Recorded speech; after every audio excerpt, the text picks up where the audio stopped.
سبحان اللہ و بحمدہ عدد خلقہ و رضا نفسہ و زینت عرشہ و مداد کلماتہ۔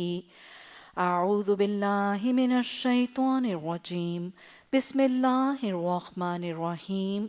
رب اشرح لی صدری ویسر لی امری واحلل عقدۃ من لسانی یفقہوا قولی واجعل لی وزیرا من اہلی۔ اللہم فقہنا فی الدین، رب زدنی علما۔ اللہم انی اسألک علما نافعا، رزقا طیبا وعملا متقبلا، آمین ثم آمین۔ تفسیر سورہ القلم، مکی صورت، 2 رکوعات اور 52 آیات پر مشتمل۔ یہ صورت اب ترتیب کے اعتبار سے 68 نمبر پر آنے والی صورت ہے، اور ترتیب کے اعتبار سے تو یہ 68 نمبر پر آنے والی صورت ہے، لیکن اگر ہم نزولی اعتبار سے دیکھیں تو اس کی آیات دوسرے نمبر پر آنے والی وحی پر مشتمل ہے۔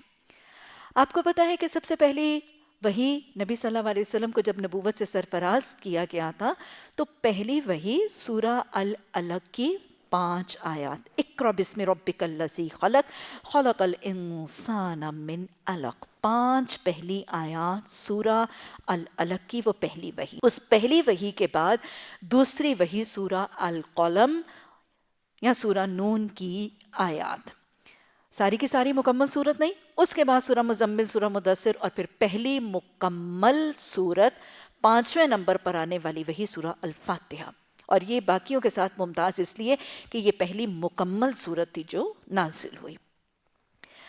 نزولی اعتبار سے دوسرے نمبر پر آنے والی وحی پر یہ آیات، اس بے صورت میں کچھ آیات مشتمل ہیں۔ اس کا نام اس حوالے سے کہ بالکل ابتدا میں اللہ سبحانہ تعالیٰ نے قسم کھائی ہے والقلم، اور پھر اس کا دوسرا نام سورہ نون، حروف مقطعات کے حوالے سے پہلا حرف نون والقلم، تو لہٰذا 2 نام سورہ نون اور سورہ القلم۔ اگر ہم زمانہ نزول دیکھیں تو موضوعات خود ہی بیان کر رہے ہیں کہ اس کا موضوع پچھلی صورت کی طرح اس بات کا اعلان کرتا ہے کہ یہ ابتدائی مکی دور میں، یعنی مکہ کا جو بالکل پہلا دور ہے، اس میں نازل ہونے والی صورت ہے، اور اس ابتدائی صورت کے دور میں نازل ہونے والی صورت کے حوالے سے آپ سبھی جانتے ہیں کہ پھر اس کا بنیادی مضمون کس بات پر منحصر ہوگا۔ نبی صلی اللہ علیہ وسلم پر اعتراضات کی بوچھاڑ تھی نا، آپ صلی اللہ علیہ وسلم پر مختلف اعتراضات، نام، مذاق اور اپوزیشن جو ہے وہ دھری جا رہی تھی، تو ان اعتراضات کا جواب نظر آ رہا ہے، اعتراض کرنے والوں کو تنبیہ اور نصیحت کا رنگ نظر آ رہا ہے، اور رسول اللہ صلی اللہ علیہ وسلم جن کے خلاف یہ سوشل پریشر بلڈ اپ کیا جا رہا تھا اعتراضات کے ذریعے، ان کو تسلی دے کر ان کو صبر کی تاکید دینے کے لیے حضرت یونس علیہ السلام کا واقعہ، جنہوں نے کچھ بے صبری کا مشاہدہ کیا تھا، کا مظاہرہ کیا تھا، ان کا واقعہ تذکرہ کر کے صبر اور استقامت کی طرف مائل کیا جا رہا۔ تو اس تناظر میں یہ سورت جو ہے یہ نازل ہوئی ہے۔ بسم اللہ الرحمن الرحیم، نون والقلم وما یسطرون۔ حروف مقطعات کے بعد اللہ سبحانہ تعالیٰ نے قلم کی قسم کھائی ہے۔ آگے سے بہت سی صورتیں 29ویں 30ویں سپارے میں اللہ سبحانہ تعالیٰ کا یہ انداز اور لب و لہجے کا طریقہ اپنے کلام میں نظر آئے گا کہ اللہ اپنی مخلوق میں سے کچھ چیزوں کی قسم کھائیں گے۔ اس کے توجیحات ہم آگے جا کر بیان کریں گے، لیکن اللہ نے یہاں پر اس صورت کے آغاز میں اپنی ایک بہت اسپیشل مخلوق کی قسم کھائی ہے۔ کون سی چیز؟ قلم کی قسم کھائی گئی ہے۔ قلم کی اہمیت اور قلم کے ساتھ ریلیٹڈ معاملات اور لوگوں کی اہمیت وضع ہو رہی ہے۔ قلم کی اہمیت، لکھے جانے کی اہمیت، لکھائی کی اہمیت، صاحب قلم کی اہمیت، کتنا اہم ہے قلم کہ قلم کے ساتھ کیا جانے والا جہاد ایک خاص قسم کا جہاد ہے، جہاد بالقلم۔ باب الجہاد میں داخلے کے لیے، جنت میں داخلے کے لیے قلم ایک بہت پرتاثیر آلہ ہے۔ قوموں کی تاریخ، قوموں کی روداد، قوموں کے عروج و زوال میں تلوار سے زیادہ قلم کا کردار موجود ہے۔ قلم اللہ سبحانہ تعالیٰ کی ایک بہت زبردست تخلیق ہی نہیں، اول تخلیق بھی ہے۔ حضرت عبادہ بن صامت رضی اللہ تعالی عنہ کی روایت سے پتہ چلتا ہے کہ اللہ سبحانہ تعالیٰ نے جب کائنات کو تخلیق کیا تھا تو سب سے پہلے قلم کو تخلیق کیا گیا تھا۔ کتنی اہم ہے اللہ کی یہ تخلیق کہ زمین و آسمان کی تخلیق سے پہلے سب سے پہلے حضرت عبادہ بن صامت رضی اللہ تعالیٰ عنہ کی روایت سے قلم کو تخلیق کیا گیا، اور اللہ سبحانہ تعالیٰ نے قلم کو تخلیق کرنے سے پہلے بعد میں اس کو حکم دیا، لکھ۔ اللہ کی ہر مخلوق اللہ کی اطاعت کرتی ہے، اور جب مخلوق کو اطاعت کا طریقہ پتہ نہ ہو تو اللہ سے اس اطاعت کا طریقہ سیکھتی ہے۔ اللہ جب مخلوق کو اس کی اطاعت کا طریقہ سکھا دے تو مخلوق اس کی اطاعت پر عامل ہوتی ہے۔ اللہ، ہم بہترین مخلوق ہیں، اللہ یہ طریقوں پر عامل ہونے کی توفیق عطا فرما۔ اللہ نے قلم کو تخلیق کیا، اول تخلیق، اور پھر اس کو حکم دیا لکھ۔ قلم نے کہا کیا لکھوں؟ اور اللہ نے اس قلم کو تقدیر بتائی، اور زمین و آسمان کے اس کائنات کی تقدیر اس قلم کو حکم دے کر اس کائنات کی تخلیق سے پہلے تقدیر لکھ دی گئی، تاکہ کائنات میں رونما ہونے والا ایک ایک عمل، ایک ایک کام، ایک ایک حکم، ایک ایک سبب، ایک ایک پتے کا گرنا، انڈے سے بچے کا نکلنا، روح کا جسم سے نکلنا، رزق کا ملنا، بارش کے قطروں کا برسنا، بجلی کا چمکنا، عذاب کا آنا، رحمتوں کا اترنا، زندگی اور موت کے فیصلے، رزق کی تنگی اور کشادگی، نیک بخت بدبخت ہونے کا فیصلہ قیامت تک تخلیق سے لکھ دیا جائے۔ اللہ عالم الغیب ہے۔ تقدیر کو لکھ دیا گیا تاکہ کسی کا دل رنج نہ ہو، اللہ پر توکل کرے، اور ساتھ ہی اللہ قادر نے بتا دیا کہ تقدیر کو نہیں بدل سکتی کوئی چیز مگر دعا، اور دعا کے لیے آسمان کے دروازے کھول دیے گئے۔ دعا کے لیے اللہ مجیب الدعا ہوا، سمیع الدعا ہوا، خالی ہاتھ لوٹاتے اس کو حیا آئی۔ یہ ہے تقدیر کا حکم قلم کے ذریعے لکھنا۔ قلم اللہ کی بڑی پسندیدہ مخلوق، اللہ کی بڑی پسندیدہ تخلیق، اور اگر آپ دیکھیں تو یہ بات بھی عیاں ہو رہی ہے کہ جب قلم کی قسم کھائی اور قلم کو اول تخلیق کیا تو اللہ کو لکھنا لکھانا کتنا پسند ہے۔ وہ ادارے جو لکھنے اور لکھانے کے ساتھ ملوث ہیں، لکھنے لکھانے والے ادارے، لکھنے والے تمام آلات، قرب قیامت کی نشانیوں میں سے ایک نشانی ہے نا، قلم عام ہوگا، یعنی لکھنے لکھانے کی ٹیکنالوجی بہت عام ہو جائے گی۔ آج کا دور نظر آتا ہے، لکھنے لکھانے والے ادارے، لکھنے لکھانے والے آلات، لکھنے والا قلم، اور اس قلم کو تھامنے والے ہاتھ، یہ اللہ کی ایک پسندیدہ چیزوں میں سے ہیں۔ اور پھر خاص طور پہ وہ لکھنے والا ہاتھ کسی مومن کا ہو، کسی متقی کا ہو، کسی حق پرست کا ہو، کسی آخرت کے فکر رکھنے والے کا ہو، اور وہ ہاتھ حق پرست کا لکھے بھی حق، تو اللہ کو وہ لکھائی بھی پسند، وہ لکھاری بھی پسند، وہ سیاہی بھی پسند، وہ قلم بھی پسند۔ یہ سب چیزیں محبوب ہیں، یہ سب مقبول ہیں۔ لکھنے والوں کو، لکھنے والے ہاتھوں کو اللہ نے کرامن کاتبین کہا، عزت والے لکھنے والے۔ یاد رکھیے گا، وہ لکھنے والا اگر حق پرست ہو، صاحب امانت ہو، لکھنے کی صلاحیت اللہ سبحانہ تعالیٰ نے کچھ لوگوں کو دی ہے، اور یہ لکھنے کی صلاحیت، خداداد صلاحیت اللہ کی امانت ہے. اس امانت کا احساس کرنا ہے.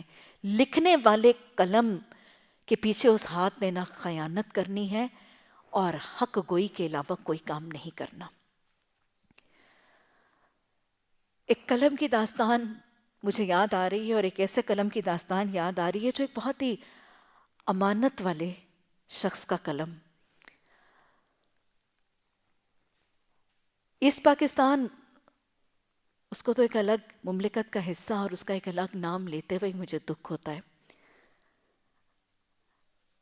ایک ٹکڑا بنایا گیا، ایک مملکت بنائی گئی، اور ہندوؤں کی وہ چالیں کامیاب ہوئیں اور ملک جو ہے وہ کٹ کے دو ٹکڑے ہوا.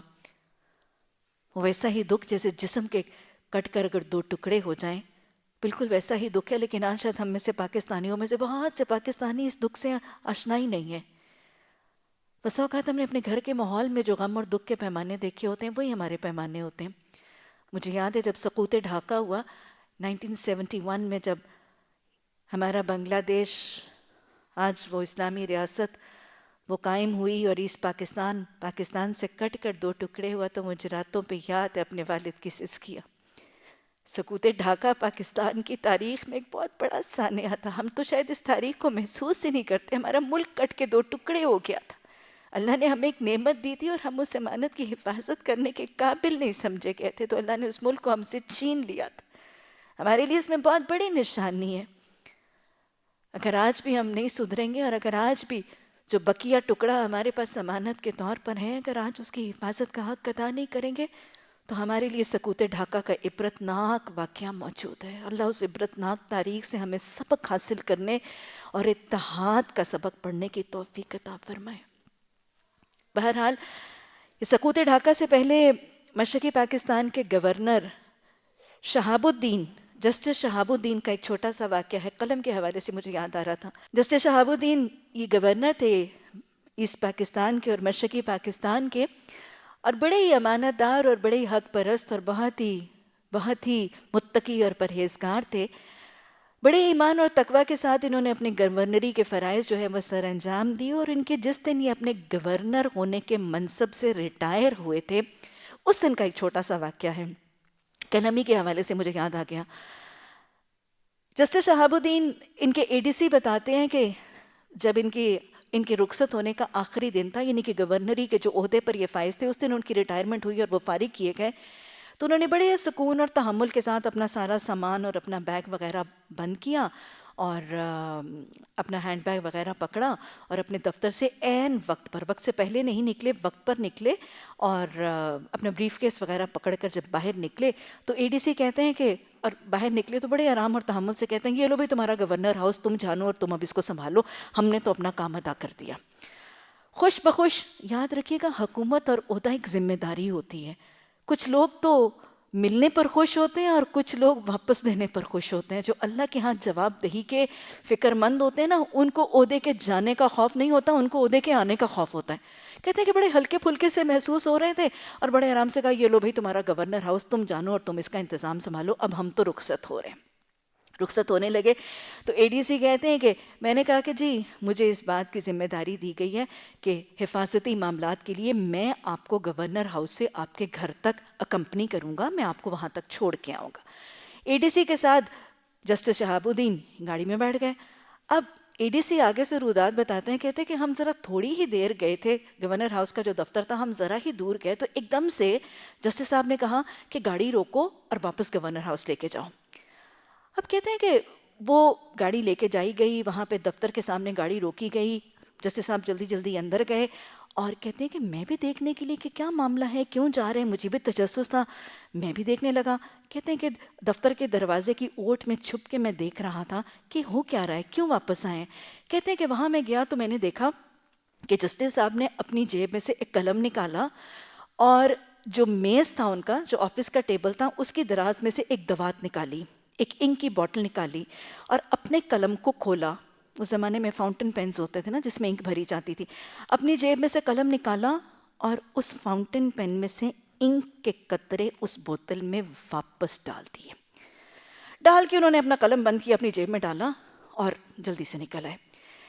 کہتے ہیں کہ جب آ کے گاڑی میں بیٹھا تو اے ڈی سی کہتے ہیں کہ میں نے معذرت سے پوچھا کہ گورنر صاحب، جسٹس صاحب، مجھے کرنا تو نہیں چاہیے تھا، لیکن میں جسٹ دیکھنا چاہتا تھا کہ آپ کیوں واپس آئے ہیں، تو معذرت کیجئے لیکن میں نے دیکھ لیا کہ آپ نے کیا عمل کیا، تو آپ مجھے بتائیں کہ آپ نے یہ سیاہی کے قطرے، روشنائی کے قطرے واپس بوتل میں ڈالے، کیوں ڈالے؟ اور اتنی دور ہم واپس کیا صرف یہ سیاہی کے قطرے واپس ڈالنے کے لیے آئے تھے؟ آپ نے کیوں کیا؟ تو جسٹس صاحب کہتے ہیں کہ انہوں نے کہا، یہ اے ڈی سی کہتے ہیں کہ جسٹس صاحب نے کہا کہ میں صرف اس لیے واپس آیا تھا کہ مجھے یاد آ گیا کہ میرے قلم میں گورنر ہاؤس کی سرکاری سیاہی کے کچھ قطرے رہ گئے ہیں، بھائی میں کیوں رکھوں وہ سرکاری قطرے اب جب میں ان کا حقدار نہیں ہوں؟ تو میں لہٰذا یہ قطرے واپس کرنے کے لیے اور اس بوتل میں وہ قطرے ڈالنے کے لیے آیا تھا۔ اب اے ڈی سی بھی کچھ ذرا بے باک سا تھا، اور ویسے بھی اب گورنر تھوڑا رہے ہیں، یہ کہتے ہیں کہ میں نے بڑی بے باکی سے پوچھا، ٹھیک ہے آپ امانت کا پاس کرنے کے لیے واپس تو آ گئے تھے، لیکن ذرا مجھے یہ تو بتائیں کہ وہ سیاہی کے چند قطرے ڈالنے کے لیے جو آپ واپس آئے تھے، سرکاری پیٹرول جو آپ نے خرچ کیا، کیا وہ اس سے زیادہ نہیں تھا؟ کہ مطلب اتنا گاڑی میں سرکاری پیٹرول خرچ کر کے آپ وہ چند قطرے سیاہی کے ڈالنے واپس آئے تھے، تو کیا اس سے بہتر نہیں تھا کہ وہ آپ قطرے رہنے دیتے اور سرکاری پیٹرول نہ چلاتے؟ کہتے ہیں کہ جسٹس صاحب نے بڑے آرام سے مسکرا کے میری طرف دیکھا اور اپنے ڈرائیور کو مخاطب کر کے کہا، بھائی جو بات میں نے تمہیں کسی کو بتانے سے منع کیا تھا، میرے اترنے کے بعد وہ بات ان صاحب کو بتا دینا۔ اب وہ اے ڈی سی کہتا ہے کہ جو ہی ہم بنگلے کے سامنے گئے، جسٹس صاحب اترے تو میں پہلے ہی ریسٹلیس تھا، اور میں نے فوراً اس سے پوچھا ڈرائیور سے کہ کیا بات تھی، تو ڈرائیور نے مجھے بتایا کہ آپ کو ان سے یہ نہیں کہنا چاہیے تھا کہ صبح جب یہ دفتر میں ان کو لا کر میں نے اتارا، اسی وقت انہوں نے میرے ہاتھ میں پیٹرول کے پیسے تھما کر مجھے یہ آرڈر دیا تھا کہ آج آتے وقت تو میں گورنر تھا، لہٰذا میں سرکاری پیٹرول پہ آیا، واپس جاتے وقت میں گورنر وقت نہیں ہوں گا، واپسی کے پیٹرول کے پیسے مجھ سے لے کر واپسی کا پیٹرول گاڑی میں ڈلوا لینا۔ اے ڈی سی کہتے ہیں کہ جب میں نے سنا تو میں نے کہا، اللہ تو نے آج ہمارے اس خطے کو ایک بہت ایماندار اور متقی شخص کی قیادت سے محروم کر دیا۔ تو یہ وہ قلم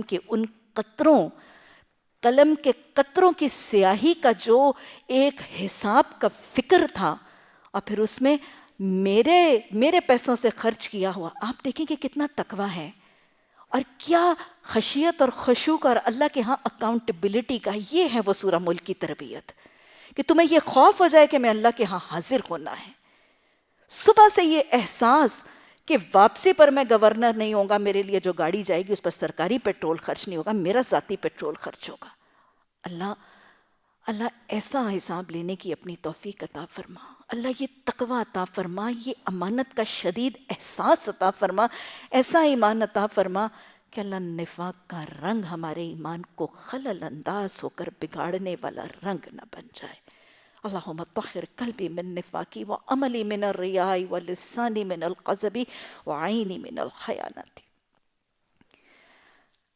یہ تو ایک بالکل عمومی سی داستان الگ سے قلم کی چونکہ آئی تو میں نے آپ کے ساتھ شیئر کی، لیکن آپ دیکھیں کہ ہمارے دین، ہمارے قرآن، ہمارے اسلام میں قلم کی اہمیت کتنی ہے۔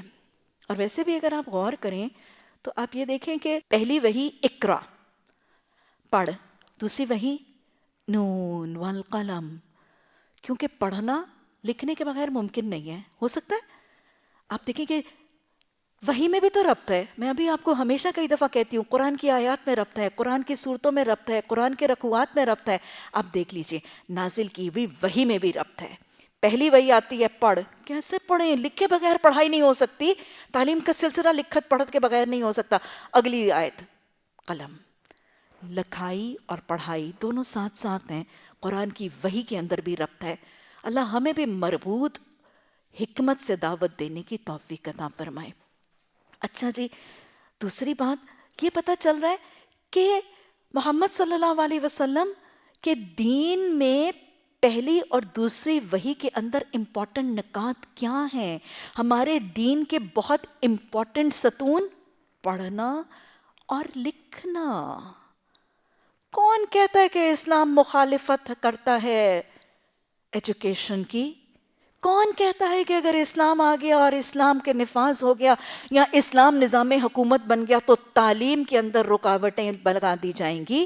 ایجوکیشن سسٹم کو ڈسرپٹ کر دیا جائے گا. کون کہتا ہے اگر قرآن نافذ ہو گیا یا اسلامی نظام حکومت آ گئی تو ایجوکیشن سسٹم جو ہے اس میں رکاوٹیں خلل ڈالی جائیں گی یا خواتین کی تعلیم کو روک دیا جائے گا؟ میرا دین تو پہلی وحی میں پڑھ دوسری وحی میں لکھ کی تعلیم دیتا ہے.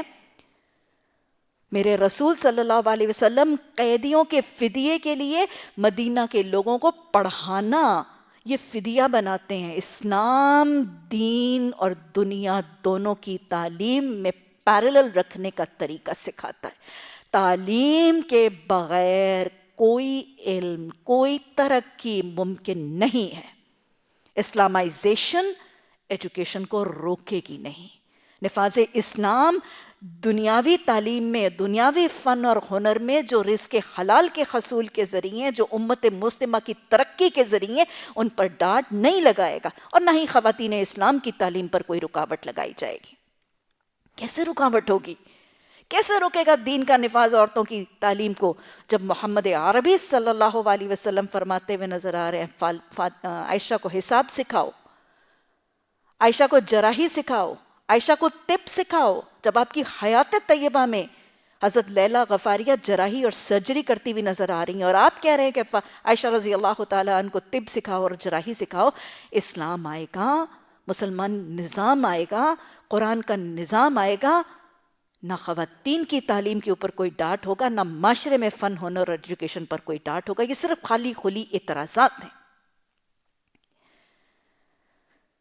قلم تو اتنا پسندیدہ کہ قلم کے ساتھ جہاد ہو جاتا ہے. ایک تلوار کے ساتھ جہاد، ایک قلم کے ساتھ جہاد. قوموں کی تقدیر بدل دیتا ہے قلم، انسان کا انجام بدل دیتا ہے قلم. حدیث کے الفاظ، قلم کاروں کے قلم کا الفاظ تو دیکھیے. اللہ کہتا ہے لکھنے والوں کو کرامن کاتبین. محمد صلی اللہ علیہ وسلم فرماتے ہیں قیامت کے دن عالم کے قلم کی سیاہی، عالم کے قلم کی سیاہی اور شہید کے خون کے قطرے کو تولا جائے گا.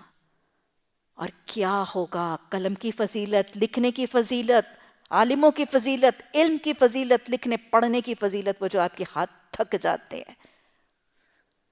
قیامت کے دن شہید کے خون کو اور عالم کے علم کی قلم کی سیاہی کو تولا جائے گا. عالم کے قلم کی سیاہی کا وزن شہید کے خون کے وزن سے بڑھ جائے گا.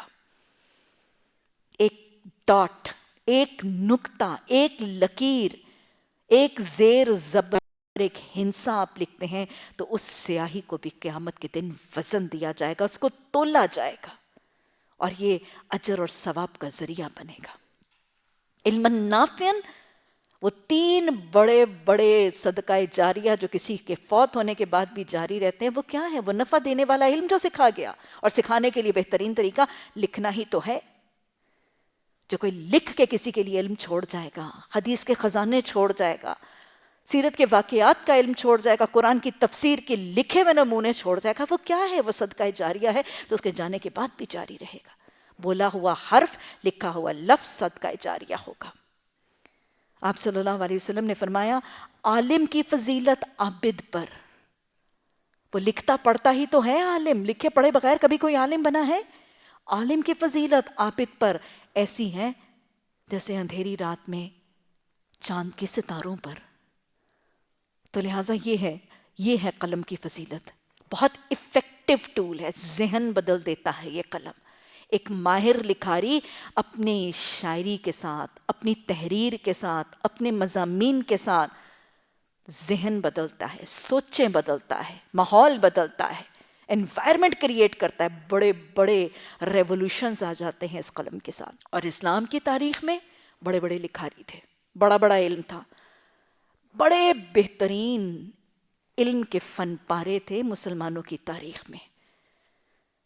لیکن افسوس جب مسلمان ان علم کے خزانوں کو سنبھالنے کے قابل نہ رہے. اللہ سبحانہ تعالیٰ قرآن میں فرماتے ہیں نا کہ اگر تم حق ادا نہیں کرو گے تو میں تمہیں لے جاؤں گا، تمہاری جگہ کچھ اور لوگوں کو لے آؤں گا. اللہ کی سنت ایسی رہی ہے. اگر آپ پڑھیں، تاریخ پڑھیں تو سقوط غرناطہ جب کروسیڈز ہوئی تھیں اور صلیبی جنگیں ہوئی تھیں تو غرناطہ جو مسلمانوں کی ایک بہت بڑی ریاست تھی، تو سقوط غرناطہ جب ہوا تو جو اسلام کا لٹریچر تھا ان کو پتا تھا، کروسیڈرز کو پتا تھا کہ مسلمانوں کی ترقی ان کی کلمی کاوشوں کی وجہ سے ہوئی ہے۔ مسلمانوں کی لائبریریز میں علم کا خزانہ اور علم کی کتابوں کے خزانے موجود تھے۔ Algebra, geometry, maths, physics, chemistry, medicine, کتابوں کے انبار موجود تھے مسلمانوں کے پاس۔ ان کو پتا تھا کہ ان کی ترقی روکنی ہے تو ان کی کتابیں ان سے چھین لو۔ کتابیں جلائی گئی تھیں۔ کروسیڈرز نے آ کے سقوط غرناطہ پہ مسلمانوں کی کتابوں کو جلایا تھا، اور صرف جلایا نہیں گیا تھا علم کے فن پاروں کو، ان میں سے بہت سی اٹھا کے وہ اپنے پاس یورپ میں لے بھی گئے تھے۔ آج بھی وہ اسپین کے علم کے خزانے وہ یورپ کی لائبریریوں میں موجود ہیں، جن کو پڑھ پڑھ کے انہوں نے اپنی اکانومیز بنائی، جن کو پڑھ پڑھ کے انہوں نے میڈیسن سیکھی، جن کو پڑھ پڑھ کے انہوں نے ریاضی سیکھی۔ وہ علم کے خزانے وہ ہم سے چھین کے، مسلمانوں کی تاریخ میں چھین کر وہ اپنی لائبریریز میں، یورپ کی لائبریریز میں، کیونکہ وہ اس علم کی حفاظت کرنے کے قابل سمجھے گئے تھے۔ مسلمان جب زوال کا شکار ہوئے، وہ علمی خزانوں کی حفاظت نہیں کر سکتے تھے، تو اللہ پھر ان علمی خزانوں کو مسلمانوں سے اٹھا کر ان کے حوالے کر دیا۔ وہ آج بھی یورپ میں پڑی ہیں، وہ وہی ہیں خزانے جس کے لیے اقبال نے کہا تھا، کتابیں اپنے آبا کی جو دیکھیں ان کو یورپ میں تو دل ہوتا ہے سی پارا۔ لیکن آج ہمارا دل بھی سی پارا نہیں ہوتا۔ آج ہمیں پتہ ہی نہیں کہ ہمارے علم کے خزانے اور ہمارے آباء و اجداد کے علم کے خزانے جو ہیں وہ مسلمانوں سے چھن کر اہل کتاب کے پاس محفوظ ہیں، اور ان کے لیے گائیڈنس کا ذریعہ ہے ہمارے آباء، ہمارے اجداد کے طریقے، ہمارے آباء و اجداد کی لکھی ہوئی چیزیں ان کی رہنمائی کر رہی ہیں۔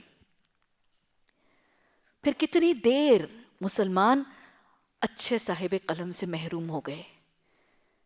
ایک دور آیا، علمی کاوشیں ختم ہو گئی، علمی جہاد ختم ہو گیا۔ پھر اس کے بعد اللہ سبحانہ تعالیٰ نے پھر امت کو بہترین لکھاری دیے۔ وہ کہتے ہیں نا، ہزاروں سال نرگس اپنی بے نوری پہ روتی ہے، بڑی مشکل سے ہوتا ہے چمن میں دیداور پیدا، پھر اس بر صغیر کو بڑے بہترین لکھاری ملے، علامہ اقبال جیسے، حفیظ جالندری جیسے، الطاف حسین حالی جیسے لکھاری ملے، ایک سے ایک بڑھ کے، شاہ نامہ اسلام، مسدس حالی، اقبالیات، بانگ درا، زبور،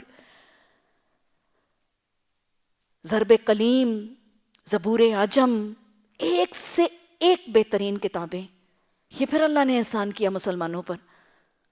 لیکن وہ انگریز جاتا جاتا پھر ہمارا لٹریچر ہم سے چھین کے لے گیا۔ کیسے چھینا اس دفعہ اس نے ہماری علمی خزانے جلائے نہیں تھے، اس دفعہ اس نے ہمارے علمی خزانے اپنی لائبریریوں میں بسائے نہیں تھے، بس اس نے ہمیں لہو الحدیث کے پیچھے لگا دیا۔ آج اتنے بہترین آپ شاہ نامہ اسلام پڑھ کے دیکھیں، حفیظ جالندری کا شاہ نامہ اسلام پڑھیں، مسلمانوں کی تاریخ اتنے خوبصورت پیرائے میں حفیظ جالندری نے بیان کی ہے، آپ وہ ایک دفعہ پڑھیں، آپ کو کبھی اسلامی تاریخ بھولے گی نہیں۔ اور اتنا وہ جذبے اور اتنی موٹیویشن سے لکھتے ہیں، میں کئی دفعہ آپ کو اشعار بھی سناتی ہوں۔ ذرا کورس سے فارغ ہو کے نا اپنا ٹارگٹ رکھیے، آپ نے بانگ درا تو ضروری پڑھنی ہے، ضرب کلیم بھی پڑھنی ہے، اور پھر مسدس حالی، اللہ آپ کو توفیق دے، اور پھر چوتھی کتاب شاہ نامہ اسلام مطالعہ کیجئے گا۔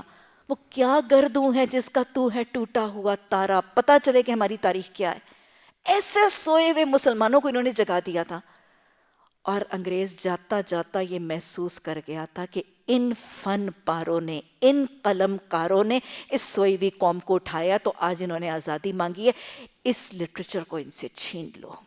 اس کے بعد انہوں نے سازش کی، وہی جو میں نے آپ کو کہا، اللہ نے ستارے بنائے، انگریز نے ہمیں یہ انگریزی نظمیں سکھا دی، کیونکہ اس کو پتا تھا کہ اگر ان کی اگلی نسلوں نے یہ کتابیں پڑھ لیں، یہ قلم کے شاہکار اگر ان کی اگلی نسلوں نے پڑھ لیے، تو آج تو انہوں نے ہم سے آزادی مانگی ہے، اگر یہ ان تصانیف کے ساتھ جڑے رہے تو یہ پوری قوم پر چھا جائیں گے، پوری دنیا پر چھا جائیں گے۔ ان انگریزوں نے ہمارے ذہنوں کو غلام ابن غلام بنایا، ہمیں انگریزی کی نظموں پہ لگا دیا۔ وہ بابا بلیک شیپ، وہ ٹوینکل ٹوینکل، وہ کیا لپے آتی بھلا دیا، کبھی یہ نوجواں مسلم بھلا دیا، یا رب دل مسلم کو وہ زندہ تمنا دے بھلا دیا اور ان چیزوں پہ لگا دیا. ارے وہ اس کی کوشش تھی، وہ کاوش تھی، وہ پلاننگ تھی، وہ بڑی پلاننگ سے کام کرتے ہیں. ہم احمق ہیں، ہم ان کے سامنے حماقتوں کا شکار ہو جاتے ہیں. اس نے چھین لیا، اس نے چھین لیا ہم سے وہ سارا شاعرانہ لٹریچر، ہماری اگلی نسل سے چھین لیا. آپ نکلیں کبھی اسکولوں کالجوں میں، آپ کو کچھ بے وقوف نظر آئیں گے جنہوں نے بانگے طرح پڑھ رکھی ہوگی. کسی نے نہیں پڑھی، نہ کسی نے شکوہ پڑھا، نہ جواب شکوہ پڑھا. آج احمق سمجھتے ہیں ان لوگوں کو. چھین لیا آج ہم سے، ہمارا لٹریچر چھین لیا. پھر اللہ نے پاکستان کے بعد ہمیں نسیم حجازی جیسا اتنا زبردست رائٹر دیا، جس نے پوری کی پوری اسلامی تاریخ اتنے خوبصورت ناولوں کی شکل میں پہنچا دی. لیکن انگریز نے تو آدھی قوم کو او لیولز اور انگلش میڈیم اور ان کے پیچھے لگا دیا. میری آج اس قوم کی یوتھ میں سے 50% لوگ اور بچے وہ ہیں جو اردو نہ سمجھ سکتے ہیں، نہ گہرائی سے مطلب سمجھ سکتے ہیں. ارے یوتھ کا تو حال یہ ہے کہ پڑھے لکھے طبقے کی یوتھ تو اردو کا درس بھی نہیں سمجھ سکتی. اب کتنی مائیں اپنی بچیوں کو لے کے آتی ہیں اور کہتی ہیں پتہ نہیں وہاں پہ اردو اتنی مشکل ہوتی، پلے ہی کچھ نہیں پڑتا، سر پہ سے گزر جاتا ہے.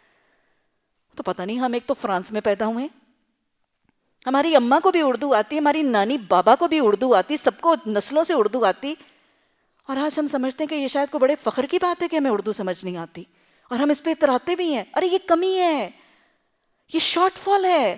اپنی قومی زبان ہمیں آتی نہیں اور ہم اس پہ فخر جتان.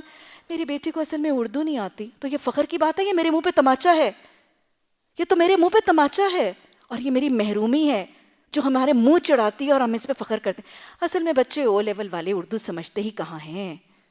تو what is there to be is it something to be proud of؟ یا یہ کوئی ایسی چیز ہے کہ اس پہ فخر جتایا جائے اور اس پہ شو آف کیا جائے؟ آپ ان کو کوئی انگلش کی درس کی جگہ بتاتے، کیوں پاکستان کی بستی میں بیٹھ کے ان کو انگلش کی درس کی جگہ بتاتے؟ پیدا ہوتے اٹھتے بیٹھتے کیا اردو نہیں بول رہے؟ کیا سارے معاشرے اور بستی میں اردو کے ساتھ ڈیل نہیں کر رہے؟ کیا وہ شاپنگ اردو میں نہیں کرتی؟ کیا وہ شاپنگ اردو میں نہیں کرتی؟ کیا سارا کچھ اردو میں کرتے ہوئے ان کو درس ہی اردو کا سمجھ نہیں آتا؟ نہ ہم اردو کا لٹریچر پڑھتے ہیں، نہ ہم اردو کی شاعری پڑھتے ہیں. تو بس پھر اسی لیے وہ ایک تھپکی دے دی شیطان نے. بات صرف یہی ہے، یہ ہمارے دشمنوں کی چال ہے. وہ ہمیں ہمارے لٹریچر سے محروم کرنا چاہتے تھے. وہ بہترین خزانے، اور پھر اس سے بہترین خزانہ تفہیم القرآن، مولانا مودودی رحمہ اللہ کا انعام جو اللہ نے اس قوم کو دیا. اور انہوں نے وہ ملتان کی گرمی میں ایک کاروگیٹڈ شیٹ والی چھت کے اتنے سے کوٹڑی کے اندر بیٹھ کے انہوں نے تفہیم القرآن لکھا، سیرت سرور دو عالم لکھی، اتنی بڑے بڑے علم کے خزانے دیے. لیکن ہمیں تو نہ اردو پڑھی جاتی ہے، نہ ہمیں سمجھ آتی ہے، اور نہ ہمیں اردو سننا اچھا لگتا ہے، اور پڑھنے کا تو وقت ہی کسی کے پاس نہیں. ظاہر ہے فیس بک کا وقت ہے، ظاہر ہے انٹرنیٹ کا وقت ہے، مطالعے کا وقت کہاں ہے؟ مطالعے کا تو وقت ہی آج ہماری زندگی سے نکل گیا. یاد رکھیے گا، قوموں کی ذہن سازی کرنا چاہتے ہیں تو مطالعہ ضروری ہے. اپنی نسلوں کو مطالعے کی طرف واپس لانا ضروری ہے. وہ پڑھیں گے، وہ سمجھیں گے تو پھر ہی محبت آئے گی. اس مٹی کی محبت بھی نہیں آئے گی، اس قوم کی محبت بھی نہیں آئے گی، اس ملت کی محبت بھی نہیں آئے گی. ذہنی غلامی سے اگر آج نجات دینا چاہتے ہیں تو اقبال نے اصلی غلامی سے آزادی دلوائی تھی. آج بھی ہم اپنی نسلوں کو ذہنی غلامی سے آزاد طبیعت کروا سکتے ہیں اگر ان کو یہ چیزیں واپس متعارف کروائی جائیں. نکلیں تو صحیح سفر کی طرف، انشاءاللہ اللہ آسانی کرے گا. بہت بہت خوبصورت ہے یہ لٹریچر. اللہ ہمیں والدین بن کر اپنے بچوں کو ان سے جوڑنے کی توفیق دے. اور جو جوان ہیں وہ اپنی جوانی میں پڑھیں گے تو اگلی نسلوں کے ساتھ اس کو متعارف کروائیں گے. اس کو پڑھیں، اس کو تھامیں، اس کو یاد کریں اور اس کو لوگوں تک پہنچائیں. آپ حسین انداز میں یہ شاعری لوگوں تک پہنچائیں گے نا تو لوگ خود ہی ٹیمپٹ ہوں گے، یہ پتہ نہیں کہاں سے شعر کوٹ کرتی ہیں، یہ پتہ نہیں، اور ان کو خود ہی اٹریکشن ہوگی یہ پڑھنے کی. پڑھیں، یاد کریں اور لوگوں تک پہنچائیں. اللہ یہ علم کے خزانے ہمیں قدر کرنے کی توفیق عطا فرمائے.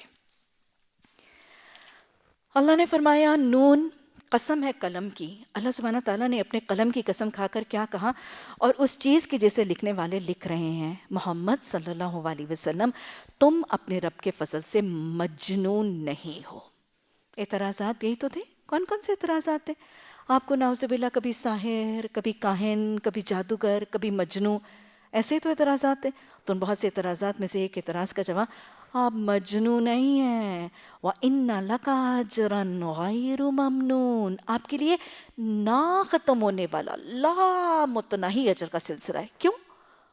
کیونکہ آپ پر لوگ اعتراضات کر رہے تھے، اور ان اعتراضات کی وہ چھاڑ کے باوجود آپ استقامت اور صبر کے ساتھ اپنے دین کی دعوت دے رہے تھے، اس لیے آپ کے لیے اجر غیر ممنون ہے. سمجھ آیا؟ پوری مخالفت، پوری اپوزیشن، پورے استہزاء کے باوجود جب ایک دین کا دائی استقامت، صبر اور ثابت قدمی کے ساتھ دعوت اور تبلیغ میں جمع اور ڈٹا رہتا ہے، دین کی گواہی اور سربلندی اور اقامت دین کے لیے سرگرم عمل رہتا ہے، تو اس کے لیے لامتناہی اجر کا سلسلہ ہے. وَإِنَّكَ لَعَلَىٰ خُلُقٍ عَظِيمٍ، اور اس میں تو کوئی شک ہی نہیں کہ محمد صلی اللہ علیہ وسلم آپ بلند ترین اخلاق کے پیمانے پر فائز ہیں. یہ کیوں کہا گیا؟ ایک تو اس لیے کہا گیا کہ مشرکین مکہ کو ذرا جھنجھوڑا جائے. بھائی ارے تم محمد صلی اللہ علیہ وسلم کو مجنوں کہتے ہو؟ اللہ تو قسم کھا کے کہہ رہے ہیں، اللہ اپنے قلم کی اور لکھی جانے والی کتاب و تقدیر کی قسم کھا کے کہہ رہے ہیں کہ وہ مجنوں نہیں ہے. ان کے تو اخلاق اتنے اچھے ہیں. بھلا ایک حسن اخلاق والا شخص مجنوں ہو سکتا ہے؟ اخلاق اور جنون کیا اکٹھے رہ سکتے ہیں؟ جو صاحب اخلاق ہے وہ مجنوں نہیں ہو سکتا. اور دوسری بات دیکھو، کتنے صاحب اخلاق ہیں محمد صلی اللہ علیہ وسلم کہ تم مذاق اڑاتے ہو، تم تنقید کرتے ہو، تم اعتراضات کی وہ چھاڑ کر کے ان کا دل دکھاتے ہو، لیکن وہ اخلاق کے اتنے بلند پیمانے پر فائز ہیں کہ تمہاری ساری دل کٹی اور جلی کٹی سننے اور دل دکھانے والی باتیں سننے کے باوجود تمہیں پھر بھی خیر خواہی سے دعوت دیتے ہیں. اور اللہ نے فرما دیا کہ آپ کے لیے اتنا اجر کا سلسلہ ہے اور لامتناہی اجر کا سلسلہ آپ کے اخلاق کی وجہ سے. کیونکہ آپ نے کیا فرمایا تھا عائشہ؟ حسن اخلاق تمام اعمال پر سبقت لے گئے. قیامت کے دن جب اعمال کو تولا جائے گا تو وزن کے لحاظ سے سب سے بھاری اعمال کیا ہوں گے؟ حسن اخلاق کے تو ہوں گے. تو لہٰذا میرے اور آپ کے لیے جن کو نمونہ بنایا گیا تھا، ہادی رہبر بنایا گیا تھا، جن کے توسط سے لَقَدْ كَانَ لَكُمْ فِي رَسُولِ اللَّهِ أُسْوَةٌ حَسَنَةٌ فرمایا گیا تھا، ان کے اخلاق کیسے ہیں؟ دا بیسٹ اخلاق. ہمارے لیے نمونہ کیا ہے؟ اپنے اخلاق کو سنوارو. صورتیں اللہ نے بنائی ہیں، نمونہ بہترین اخلاق کا محمد صلی اللہ علیہ وسلم کا دیا ہے. صورتوں کے حسن کے نہیں، اخلاق کے حسن کی فکر کرو. تمہارے لیے پیمانہ بلند ترین اخلاق. اور اگر آج ہم دیکھیں تو غیر مسلم قومیں، ان کے اخلاق اچھے ہیں. بات کریں گے تو مسکرا کے، مسلمان بات کرے گا تو پیشانی سکیڑ کے. ناگواری کے اثرات مسلمان کے چہرے پر ہوں گے، اور وہ ملاقات کریں گے تو اتنے پلیزنٹ طریقے سے راستے پر گزرتے ہوئے لوگوں کی ہیلپ کریں گے، اخلاق سے بات کریں گے، حسن سلوک سے پیش آئیں گے. اور مسلمان ہر وقت چڑچڑا، بد مزاج، بد اخلاق، لڑائی جھگڑا. لائٹ پوائنٹ کے اوپر ایک گاڑی رک جاتی ہے تو پچھلے آنے جانے والے گھورتے ہیں، ہارن چنگھاڑنے لگتے ہیں. ارے کیا بدخلقی ہے، کیا بدتمیزی ہے یہ. تو یہ سب کیا ہے؟ یہ میرے اور آپ کے اخلاق نہ ہونے چاہیے. مسلمان جو دین محمد صلی اللہ علیہ وسلم کا گواہ ہے، اس کے لیے بہترین اخلاق کا نمونہ ہے. آپ کے اخلاق کیسے ہیں؟ حضرت عائشہ رضی اللہ تعالیٰ عنہ سے پوچھا گیا تھا آپ نے کیا گواہی تھی؟ کانا خلقہ القرآن. محمد صلی اللہ علیہ وسلم کے اخلاق کی بات کرتے ہو، ان کے اخلاق کی قسم تو اللہ نے قرآن میں فرمائی ہے. اور پھر وہ تو نمونہ ہے قرآن ہے. وہ جو علامہ اقبال نے کہا قاری نظر آتا ہے حقیقت میں ہے قرآن. آپ کو صرف قاری قرآن نہیں بننا، طالب علم قرآن نہیں بننا، عالم قرآن نہیں بننا. کیا بننا ہے؟ نمونہ قرآن بننا ہے. اور نمونہ قرآن کیا ہے؟ اِنَّكَ لَعَلَىٰ خُلُقٍ عَظِيمٍ. رسول اللہ صلی اللہ علیہ وسلم کی اخلاق ہر زاویے میں، زندگی کے ہر شعبے میں، ہر ریلیشن شپ میں دا بیسٹ پاسبل اخلاق ہے. بیوی کے ساتھ، ازواج کے ساتھ کتنے خوبصورت نمونے آپ گاہے بگاہے دیکھ چکے ہیں. حضرت عائشہ رضی اللہ تعالی عنہا کے ساتھ اخلاق، اور پھر آپ کا یہ بھی تو کہنا اور فرمانا تم میں سے بہترین تم میں سے بہترین وہ ہے جس کے اخلاق اچھے ہیں، اور تم میں سے کامل وہ ہے جو اپنی بیوی کے حق میں اچھا ہے۔ یہ تو آپ نے فرما دیا۔ اور نمونہ، ایک بیوی کے ساتھ اسی برتن میں سے پانی پیا جا رہا ہے، اسی برتن میں سے کھانا کھایا جا رہا ہے، بیوی کے ساتھ محبت میں دوڑ لگائی جا رہی ہے، بیوی کی سہیلیاں چھپ جاتی ہیں حسن اخلاق سے، محبت سے ان کو ڈھونڈ ڈھونڈ کے نکال کے حسن اخلاق سے کہا جا رہا ہے عائشہ کے ساتھ کھیلو، عائشہ کا دل بہلاؤ، یہ اخلاق نہیں ہے تو اور کیا ہے؟ ایک بیوی روتی بھی آ رہی ہے، اس کے آنسو پوچھے جا رہے ہیں کیوں رو رہی ہو، اخلاق نہیں ہے تو اور کیا ہے؟ جواب سکھایا جا رہا ہے حسن اخلاق نہیں ہے بیوی سے تو اور کیا ہے؟ ایک بیوی کا ہار گم جاتا ہے، پورے کا پورا قافلہ رکا ہوا ہے، کوئی کسی قسم کا جھگڑا شکوہ نہیں ہے، اخلاق نہیں ہے تو اور کیا ہے؟ اخلاق کی تو ہے۔ حضرت عائشہ رضی اللہ تعالی عنہا کے ساتھ، حضرت صفیہ کے ساتھ یہ اخلاق نہیں ہے کہ ایک بیوی اٹھا کے پٹک کے ایک تھالی پھینک دیتی ہے اور کرچیاں اٹھا رہے ہیں اور بڑی نرمی کا طریقہ اختیار کر رہے ہیں۔ بیویوں کے ساتھ اخلاق، بیٹی کے ساتھ اخلاق، کتنا پیارا اخلاق۔ لا تکرہ البناتی انی ابو البناتی، بیٹیوں کے ساتھ بدخلقی نہ کرنا، میں بیٹیوں ہی کا باپ ہوں، ان کے ساتھ کراہت نہ کرنا۔ کیا صرف تاکید کی تھی اس نے سلوک کی؟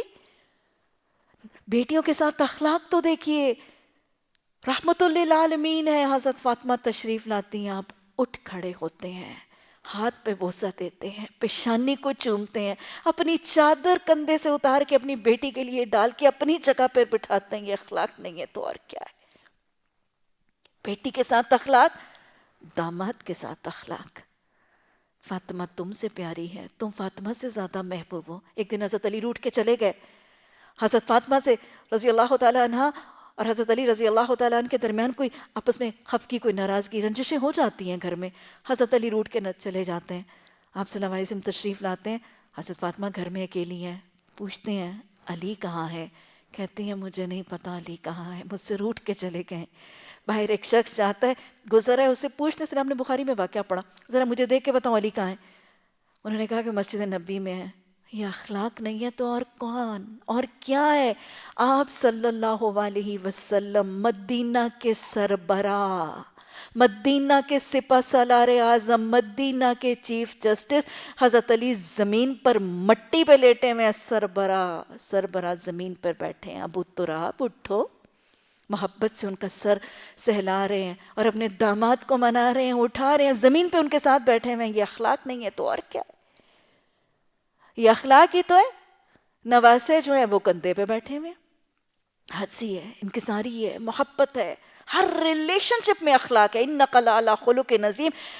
وہ نواسے کندھے پہ بیٹھے ہوئے ہیں، ٹانگوں کو سہلا رہے ہیں، مل رہے ہیں، پیار کر رہے ہیں، لاڈ کر رہے ہیں۔ کسی نے کہا کیا اچھی سواری ہے، حسن اخلاق دیکھیں کیا فرماتے ہیں، سوار بھی تو دیکھو کتنا عظیم ہے، سوار بھی تو دیکھو کس شان کا ہے۔ یہی تو اخلاق ہے، اور یہ اخلاق سب کے ساتھ ہے، اپنوں کے ساتھ ہے، پرایوں کے ساتھ ہے، صرف اپنے گھر والوں کے ساتھ نہیں ہے۔ وہ سر پہ کوڑا ڈالنے والی، یہ اخلاق ہی تو تھے۔ وہ کوڑا ڈالنے والی 3 دن نہیں آتی، جا کے عیادت بھی کرتے ہیں، پانی بھی بھرتے ہیں، جھاڑو دیتے ہیں۔ اخلاق ہی نے تو اس کو دائرہ اسلام میں داخل کیا تھا۔ وہ اخلاق یاد نہیں رہے؟ ایک بڑھیا ہے، پرائی ہے، پتہ نہیں کون، دشمن سے اخلاق، اپنے سے اخلاق، پرائے سے اخلاق، بڑھیا جوانوں بوڑھوں سے اخلاق، بڑھیا ہے، انجان ہے، سامان اٹھا کے جا رہی ہے، جا رہی ہوں اس بستی میں جادوگر آ گیا ہے۔ اخلاق ہی تو تھے۔ سامان رکھا، بڑھیا نے پوچھا بیٹا تو کون ہے؟ میں تو اپنی روداد سناتی رہی، تو اپنی تو بتا۔ اخلاق انکا لا خلق عظیم تھا، نظر آیا؟ میں وہی جادوگر ہوں جس کے ڈر سے تو مکہ کی بستی چھوڑ کے آ گئی۔ یہ جادو تھا، یہ اخلاق کا جادو تھا۔ سمامہ بن اسال کے ساتھ اخلاق نہیں تھے تو اور کیا تھا؟ کیسا کروں تمہارے ساتھ؟ ویسا کرے جیسے ایک سردار سردار کے ساتھ کرتا ہے۔ معاف کر دیا تھا، چھوڑ دیا تھا۔ اخلاق ہی تو تھے کہ سمامہ بن اسال کو نبی صلی اللہ علیہ وسلم کے گھر سے بکری کا دودھ جاتا تھا، سردار سردار کے ساتھ کیسے کرتا ہے۔ ہمسایوں کے ساتھ اخلاق ہیں۔ ابو لہب محمد صلی اللہ علیہ وسلم کے بیٹے فوت ہو جاتے ہیں تو خوشخبری مناتا پھرتا ہے۔ محمد صلی اللہ علیہ وسلم نعوذ باللہ ابتر ہو گئے، خبریں دیتا ہے، لیکن اس نے اخلاق ہیں اپنے ہمسایوں کے ساتھ، پرایوں کے ساتھ، دشمنوں کے ساتھ، بڑوں کے ساتھ، بچوں کے ساتھ، بوڑھوں کے ساتھ، ملازموں کے ساتھ، محکوموں کے ساتھ، غلاموں کے ساتھ، سب کے ساتھ۔ آپ دیکھیں کہ حضرت انس رضی اللہ تعالیٰ عنہ خادم ہیں، کیا فرماتے ہیں؟ کہتے ہیں کہ میں نے نبی صلی اللہ علیہ وسلم کی خدمت، پہلے تو اپنے آپ کو کٹہرے میں کھڑا کر لیجئے، پہلے کر لیں، تاکہ یہ حضرت انس رضی اللہ تعالیٰ عنہ کی گواہی اپنے مالک کے حق میں سنتے بھی جائیں اور اپنے آپ کو پرکھتے بھی جائیں، میرے مملوک میرے حق میں کیا ایسی گواہی دیں گے کہ نہیں؟ یہ گواہی گزر گئی نا، پھر بعد میں نہیں ہوگی۔ پہلے اپنے آپ کو کٹہرے میں کھڑا کریں، ایک ایک جملے پہ اپنے آپ کو پرکھیے گا۔ محمد صلی اللہ علیہ وسلم کے لیے ان کے مملوک نے یہ کہا تھا، میرا مملوک میرے بارے میں کیا کہے گا؟ حضرت انس رضی اللہ تعالیٰ عنہ فرماتے ہیں میں نے 10 سال رسول اللہ صلی اللہ علیہ وسلم کی خدمت کی، یہاں تو ملازم 10 دن نہیں ٹکتا، آگے کہاں جائیں؟ آپ نے کیا فرمایا تھا؟ کسی کے بدبختی کی علامت ہے کہ اس کی بد اخلاقی کی وجہ سے لوگ اسے ملنا چھوڑ۔ باجی کے پاس نہیں رہنا، ان کی زبان ہی بہت بری ہے، سارا دن ڈانٹتی ہیں، چیختی ہیں، چلاتی ہیں۔ کسی کی بدبختی کی علامت ہے کہ اس کی بد اخلاقی کی وجہ سے لوگ اسے ملنا چھوڑ دیں۔ نبی صلی اللہ علیہ وسلم کے خود ساختہ پیڑ بھی نہیں تھے، کوئی ایسا معاملہ نہیں تھا، یہاں پہ ہزاروں دے کے رکھتے ہیں پھر بھی نہیں کوئی ٹکتا۔ کھانا پینا، رہائش، بجلی، پانی، گیس، فری میڈیکل ایڈ ٹکتا ہی کوئی نہیں، 10 سال ٹکے ہوئے، خود ساختہ ہیں۔ آپ صلی اللہ علیہ وسلم 10 سال رسول اللہ صلی اللہ علیہ وسلم کی خدمت کی، آپ نے میرے کبھی کسی بات پر اف، کتنے لفظ ہیں، اچھا اپنے آپ کو رکھیں کٹہرے میں، کچھ دیر کھڑے رہیں، میں صبح سے اب تک کیا کر کے آئی ہوں؟ خیر آج تو 8 بجے یہاں آ گئی تھی، باقی کام شام کو جا کے کروں گی۔ میں صبح سے یہاں تک آئی ہوں، ذرا شام کو دیکھوں صبح سے میری ایبسنس میں ہوتا کیا رہا ہے، کیا کیا سنا دیا جاتا ہے، کیسے کیسے سنا دیا جاتا ہے، اگلے پچھلے سارے برابر کر دیے جاتے ہیں۔ میں 10 سال خدمت میں رہا، آپ صلی اللہ علیہ وسلم نے مجھے کبھی اف تک نہیں کہا، کبھی میرے کسی کام پر نہیں کہا کہ تو نے یہ کیوں کیا، اور کبھی کسی کام نہ کرنے پر یہ نہیں کہا کہ تو نے یہ کیوں نہیں کیا، نہ اف نہ تف، کیوں نہیں کیا اور کیوں کیا، یہ کیلو کالی نہیں ہے۔ حضرت انس کی تربیت کر رہے ہیں، بیٹا گھر میں داخل ہوں تو بسم اللہ، کھانا کھانے لگے تو بسم اللہ پڑھ لیتے ہیں، بیٹا کھانا کھانے لگے تو اپنے ہاتھ کے ساتھ سامنے سے کھاتے ہیں، بیٹا گھر میں داخل ہوں تو گھر والوں پر سلام کرتے ہیں، یہ ہے اخلاق اپنے خادم کے ساتھ۔ بیوی کیا کہتی ہیں؟ ہمارے ازواج ہماری کیا گواہی دیں گے؟ حضرت عائشہ رضی اللہ تعالیٰ عنہ رسول اللہ صلی اللہ علیہ وسلم کی اخلاق کی گواہی دیتی ہیں۔ ایک تو انہوں نے کہا تھا نا کانا خلق القرآن، ایک فرماتی ہیں رسول اللہ صلی اللہ علیہ وسلم نے کبھی کسی خادم کو نہیں مارا، کسی عورت پر ہاتھ نہیں اٹھایا، جہاد فی سبیل اللہ کے علاوہ آپ نے کسی کو ہاتھ سے اذیت نہیں دی، اپنی ذات کے لیے نہ کسی کو تکلیف دی نہ انتقام لیا، اور آپ نے اللہ ہی کی خاطر صرف بدلہ لیا۔ آپ کا طریقہ یہ تھا کہ جب 2 کاموں میں سے ایک کو چننا ہوتا تو آپ آسان کام کو پسند کرتے، الا یہ کہ وہ گناہ کا کام ہوتا، اگر کوئی گناہ کا کام ہوتا تو اسے سب سے زیادہ دور رہتے۔ یہ ہے اخلاق کا وہ نمونہ، سہولت، آسانی، گناہوں سے بچنا، کوئی ذاتی انتقام نہ لینا، معاف کر دینا، درگزر کرنا، ظلم، زیادتی، حق تلفی سے حتی الامکان اجتناب کرنا، یہ بیوی گواہی دے رہی ہیں شوہر کی۔ اللہم انی اعوذ بک من منکرات الاخلاق والاعمال والاحواء والادواء۔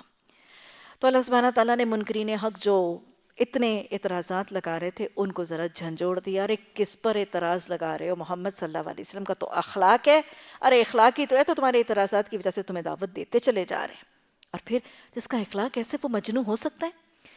پھر آپ صلی اللہ علیہ وسلم نے فرمایا، اللہ سبحانہ تعالیٰ نے فرمایا عنقریب تم بھی دیکھ لو گے، وہ یعنی جو مجنوں کہنے والے ہیں وہ بھی دیکھ لیں گے، تم بھی دیکھ لو گے کہ تم میں سے مجنوں کون ہے۔ تمہارا رب ان لوگوں کو خوب جانتا ہے جو اس کے راستے سے بھٹکے ہیں، اور وہ ان لوگوں کو بھی اچھی طرح جانتا ہے جو راستے جو راہ راست پر ہیں، لہٰذا تم ان جھٹلانے والوں کے دباؤ میں نہ آؤ۔ اللہ سبحانہ تعالیٰ فرما رہے ہیں فَلَا تُطِعِ الْمُكَذِّبِينَ، جو آپ کا انکار کر رہے ہیں، آپ کا مذاق اڑا رہے ہیں، یعنی پہلے جھٹلانے والوں کو ان کے جھٹلانے کی نفی کی گئی، اعتراض کا جواب دیا گیا، مجنو کہتے ہو، مجنو نہیں ہے، اخلاق بہت اچھے ہیں، پھر ان کو جھنجھوڑا گیا، ان کو فہمائش اور ان کو تنبیہ کی گئی۔ اب محمد صلی اللہ علیہ وسلم کو تسلی دی جا رہی ہے، یہ جو تمہارا مذاق اڑا رہے ہیں، یہ جو تنقید کر رہے ہیں، یہ تمہیں اپوز کر رہے ہیں، تمہیں ریفیوٹ کر رہے ہیں، ان کی اطاعت نہ کرنا، ان کو فالو نہ کرنا، ان کو نہ ماننا، اور کیا نہ کرنا، وہ تو چاہتے ہی ہے کہ تم کیا کرو، لو تدہنو، میں نے آپ کو ترجمے میں بتایا تھا، دال ہانون کا مطلب کیا ہوتا ہے، تیل کا بہانا، ادھان کہتے ہیں۔ ظاہر ہے جب کسی جگہ پر تیل بہہ جائے تو کیا ہوتا ہے، پھسلن ہو جاتی ہے، اور کوئی گر جاتا ہے، کسی کے پاؤں کے اکھڑ جاتے ہیں، وہ جہاں پہ چل رہا ہے وہاں سے چل کے کہیں کا کہیں پہنچ جاتا ہے، ایسے ہی ہوتا ہے نا۔ تو کہا جا رہا ہے کہ یہ کافر، یہ مشرک، یہ قریش مکہ، یہ تو چاہتے ہیں کہ آپ نرمی کریں، آپ مداحنت کریں، آپ اپنے طریقے سے پھسل جائیں، آپ اپنا رستہ چھوڑ دیں، اور پھر وہ بھی اپنے رستے سے ہٹ جائیں۔ تو لہٰذا آپ مداحنت مت کیجیے گا، ان کے سامنے نرمی مت کیجیے گا، ہرگز نہ دبو۔ محمد صلی اللہ علیہ وسلم کے اخلاق دکھانے کے بعد اب قریش مکہ میں سے کچھ بد خلق لوگوں کے اخلاق کا ایک آئینہ دکھایا۔ رے مجنو کہنے والوں، پہلے اپنے لوگوں کے اخلاق تو دیکھو، ان کے اخلاق کیسے ہیں۔ بہت زیادہ قسمیں کھانے والا، کل حلاف مہین، حلاف کون ہوتا ہے، یہ سارے فعال مبالغے کی معاملات ہیں۔ حلاف بہت زیادہ قسمیں کھانے والا، کون سا شخص بہت زیادہ قسمیں کھاتا ہے، ارے جھوٹا، کیونکہ جھوٹا اپنی وقت کھو دیتا ہے، اپنا اعتبار اور اعتماد گما بیٹھتا ہے، تو لہٰذا اپنا اعتماد بحال کرنے کے لیے، اپنا یقین دلانے کے لیے ایک شخص کو سچ بولنے پر بھی قسمیں کھانی پڑتی ہیں، اور وہ اپنے جھوٹ کے لیے بھی بار بار قسمیں کھاتا ہے۔ تو لہٰذا برے اخلاق والے کی پہلی قسم کیا ہے کہ بار بار قسمیں کھاتا ہے، جھوٹا ہے۔ بار بار قسمیں کھانے والا کون ہے اللہ کی نظر میں، مہین، ذلیل ہے، رسوا ہے، بے عزت ہے، ہماز۔ ہماز کون ہے، ہا میمزا، اشاروں سے، کنایوں سے، پوشیدہ طریقے سے لوگوں کا مذاق اڑانا۔ وَيْلٌ لِكُلِّ ہُمَزَةٍ لُمَزَةٍ، حمزہ کا مطلب ہے پوشیدہ طریقے سے، کسی سے چھپ کے، اعلانیہ نہیں، اشارے سے، کنائے سے۔ اشارہ کنایا آنکھوں کا اشارہ بھی ہو سکتا ہے، انگلیوں کا اشارہ بھی ہو سکتا ہے۔ ہماز کون ہے، بہت زیادہ مذاق اڑانے والا، تانے، تشنے، چگلی، غیبتیں کرنے والا۔ مشائم بنمیم، چگلیاں کھاتا پھرنے والا، بھاگ دوڑ، کوشش صحیح کرنا، چلتے پھرتے چگلیاں کھانے والا۔ مناع للخیر، ایک اور بدخلق، اس کی اگلی صفت کیا ہے، منع، بہت زیادہ منع کرتا ہے، کس کو، للخیر، خیر کا ایک مطلب ہے بھلائی، یعنی بھلائی کے کاموں میں، خیر کے کاموں میں مومن کیا کرتا ہے، تعاونوا علی البر والتقوی ولا تعاونوا علی الاثم والعدوان۔ تو یہ کیا کرتا ہے، جس کے اخلاق اچھے نہیں ہیں، وہ خیر کے کاموں میں، بھلائی کے کاموں میں، نیکی کے کاموں میں رکاوٹ ڈالتا ہے، خود بھی روکتا ہے، لوگوں کو بھی روکتا ہے، اور بہت زیادہ مبالغے کی حد تک روکتا ہے۔ اور خیر کا دوسرا مطلب مال بھی ہوتا ہے، عربی میں قرآن میں جب خیر کا لفظ آتا ہے اس کا ایک مطلب مال بھی ہوتا ہے۔ تو مناع للخیر کا دوسرا مطلب کیا ہوگا، بڑا بخیل ہے، بڑا کنجوس ہے، نہ خود اللہ کے بندوں اور اللہ کے دین اور رضا کے لیے خرچ کرتا ہے، اور نہ ہی لوگوں کو خرچ کرنے دیتا ہے۔ معتدن، حد سے بڑا ہوا، زیادتی کرنے والا، سرکشی کرنے والا۔ اسیم، مبالغے کی حد تک، فعیل کے وزن پر ہے، بہت زیادہ پرلے درجے کا پرلا گناہگار، کٹڑ گناہگار۔ اتلن، اتلن کیا مطلب ہے، اجڑ، گنوار۔ میں نے آپ کو ترجمے میں بتایا تھا، عین تا لام، ایسا شخص ہٹا کٹا ہے، اچھا کھاتا پیتا ہے، ہٹا کٹا کھانا پینا، کھانے پینے والا، لیکن اس کے باوجود جھگڑالو ہے، ظالم ہے، سفاق ہے، اور بدتمیز اور بد کلام اور بد خلق ہے۔ زنیم، زنیم کون ہے، بد اصل، یعنی جس کی اصل ہی کوئی نہیں ہے، کسی گھرانے کے ساتھ نہیں جڑا ہوا، کسی گھرانے کے ساتھ اس کا کوئی نسب، کوئی واسطہ ہی نہیں پتا، ولد الحرام ہے، بیسیکلی تو ولد حرام ہونا بذات خود ایک نقص نہیں ہے، ایک عیب نہیں ہے، لیکن ماحول بس اوقات اثر انداز ہوتا ہے نا. اور پھر یہ بداصل ایسا ہے کہ اس کا کسی کے ساتھ نہ گھاٹ ہے، نہ گھر ہے، نہ گھاٹ ہے، اس کا کوئی کانٹیکٹ ہی نہیں ہے، اس کا کوئی بیک گراؤنڈ ہی نہیں ہے. اور میں نے آپ کو بتایا تھا کہ ذال نون میم کس کو کہتے ہیں کہ جب بکری کا کان چیرا جائے تو وہ چیرنے کے بعد خشک ہو کے لٹک جاتا ہے، اس کے جسم کے ساتھ کوئی رابطہ ہی نہیں رہتا.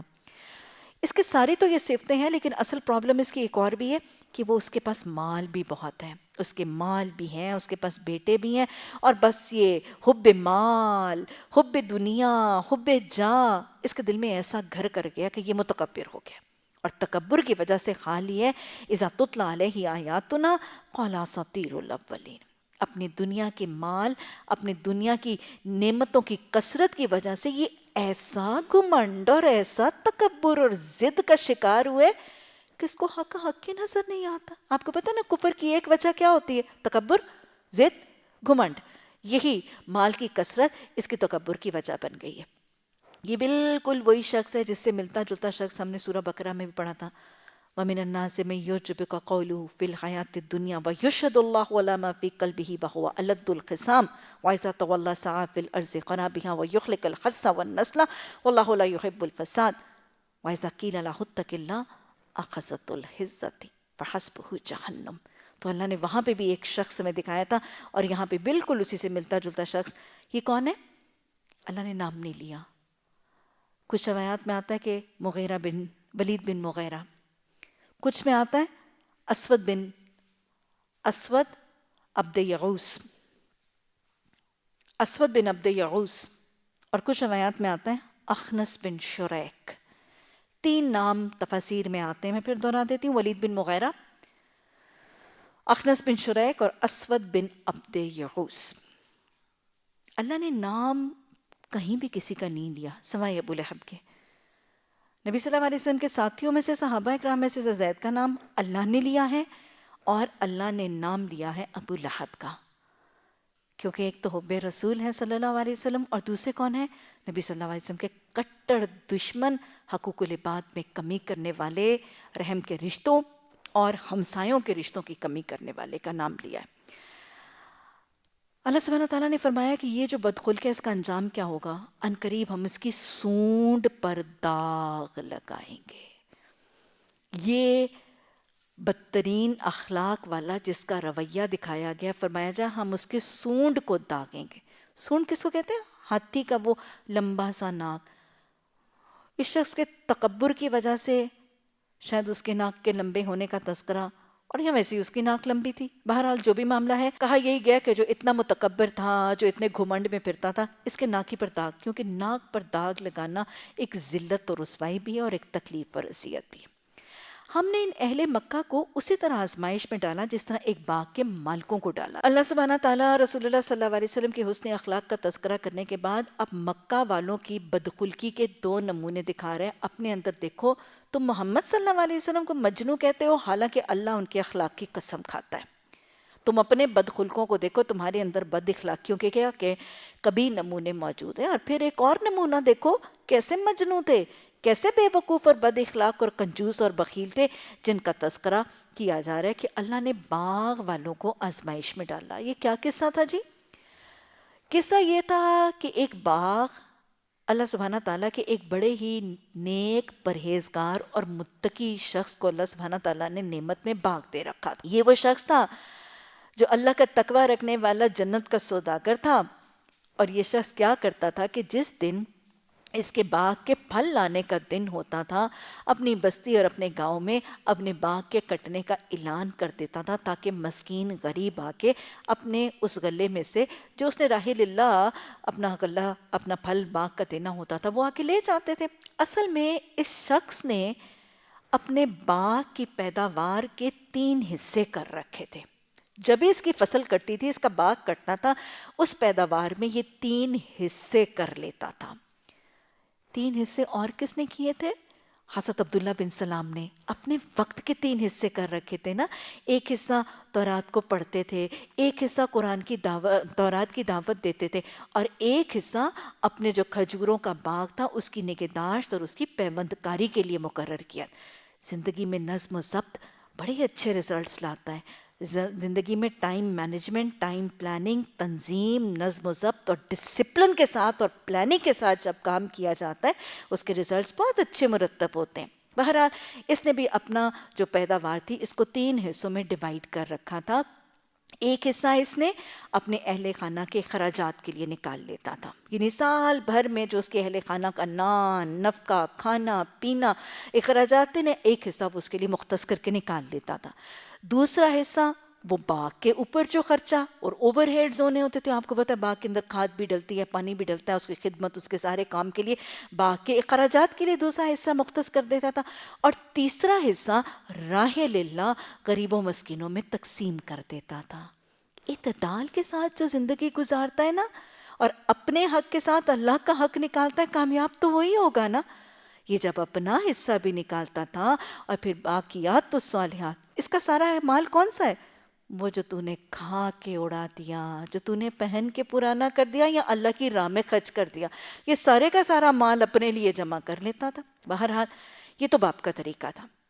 اب جب یہ والد فوت ہو گیا تو اس کے بعد اس کی اولاد اس کے بیٹے جانشین بنے۔ وہ اپنے آپ کو اپنے باپ سے زیادہ سمجھدار سمجھتے تھے، لیکن تھے کیا؟ پرلے درجے کے احمق اور بے وقوف اور گھاٹا کھانے والے، یوم التغابن میں غبن کا شکار ہونے والے۔ باپ تو ہو گیا کامیاب، اس نے تو اگالی کھیتی آخرت کی۔ ان بیٹوں کا حال کیا ہوا ان کا قصہ یہاں پہ موجود ہے۔ اگر مختصر بتا دوں تو یہ بیٹے انہوں نے اپنے باپ کے فوت ہونے کے بعد کیا ٹھانی، ہمارا باپ تو شاید احمق تھا، بے وقوف تھا، وہ تو کچھ ڈھیر سا مال غریبوں مسکینوں میں بانٹ دیتا تھا، ہم بڑے سیانے سمجھدار ہیں، ہم سارا مال خود ہی ہڑپ کر جائیں۔ اور انہوں نے پلاننگ کی، آپس میں سرگوشیاں کی، صبح صبح جائیں گے، کوئی بھی نہیں آئے گا، سارا باغ خود ہی فصل سمیٹ کے لے آئیں گے۔ ہوتا کیا ہے؟ جو اللہ چاہتا ہے، اور جو اللہ چاہتا ہے وہ اللہ کر ہی لیتا ہے۔ اب کیا ہوا؟ اب داستان پڑھیں۔ اللہ سبحانہ تعالیٰ فرما رہے ہیں ہم نے آزمائش میں ڈالا تھا باغ کے مالکوں کو، جب انہوں نے قسم کھائی کہ صبح سویرے ضرور اپنے باغ کے پھل توڑیں گے، اور ساتھ انہوں نے کیا کہا؟ وہ انشاءاللہ نہیں کہہ رہے تھے، انہوں نے استثناء نہیں کیا۔ کیا رویہ نظر آ رہا ہے؟ عدم توکل، ذکر الہی کی کمی اور زور بازو پر اعتماد اور گھمنڈ۔ ان کا خیال تھا، انہوں نے قسم کھائی ہم اپنے باغ کی فصل کل ضروری کاٹ لیں گے۔ تکبر ہے، گھمنڈ ہے، اپنے زور بازو اور اپنی طاقت پر زیادہ اعتماد ہے۔ اللہ سبحانہ تعالیٰ کی یاد ہی نہیں ہے، خوف بھی نہیں ہے، اللہ کا حصہ بھی نہیں ہے، اور انشاءاللہ بھی نہیں کہا۔ انشاءاللہ کا کلمہ، کیا اللہ کو کوئی فرق پڑتا ہے کہ بندہ انشاءاللہ کہے؟ نہیں۔ یہ سارے کلمات اگر ایک مسلمان کو سکھائے جاتے ہیں تو یہ اس کی بنیادی تربیت اور تزکیہ کا ذریعہ بن رہے ہوتے ہیں۔ انشاءاللہ کا کلمہ کیا تربیت کرتا ہے؟ سب سے پہلے تو ہر حال، ہر وقت میں، ہر فیصلے سے بعد انشاءاللہ کہنا مومن کو ذاکر بناتا ہے۔ انشاءاللہ اللہ کی یاد بھی آ جاتی ہے، اللہ کا نام بھی آ جاتا ہے، ذکر الہی کی تربیت بھی ہوتی ہے، اور اللہ کی ذات کا تعارف بھی دل میں پھیل جاتا ہے، اللہ کی طاقت، قوت، صفات اور اختیارات کی پہچان بھی دل میں آتی ہے۔ دوسرا فائدہ کیا ہے؟ انشاءاللہ کہنے والا اپنے زور بازو پر ڈیپینڈ کرنا چھوڑ دیتا ہے، اس کے دل میں سے گھمنڈ اور غرور نکل کے عاجزی پیدا ہوتی ہے۔ تیسری بات، اس کو اللہ جیسے مضبوط سہارے پر توکل کا خزانہ مل جاتا ہے۔ تو دیکھیں کہ ایک چھوٹا سا مستون کلمہ کتنی تربیتیں کرتا ہے اگر اس کو گہرائی میں صحیح طریقے سے ادا کیا جائے۔ انہوں نے انشاءاللہ نہیں کہا، انہوں نے کہا کہ ہم ہی کاٹ لیں گے۔ اب جب بندہ کسی چیز کا ارادہ کرتا ہے تو کیا وہ ہوتا ہے؟ نہیں، اللہ کی نافرمانی کا کام کیا، اللہ کو بھلا دیا۔ اللہ نے پیچھے ہی فرمایا ہے، یا ایھا الذین آمنوا لا تلہکم اموالکم ولا اولادکم عن ذکر اللہ ومن یفعل ذلک اولئک ھم الخاسرون۔ تمہارے مال اور تمہاری اولادیں تمہیں اللہ کے ذکر سے غافل نہ کریں، جو ایسا کرے گا وہ خسارہ اٹھائے گا۔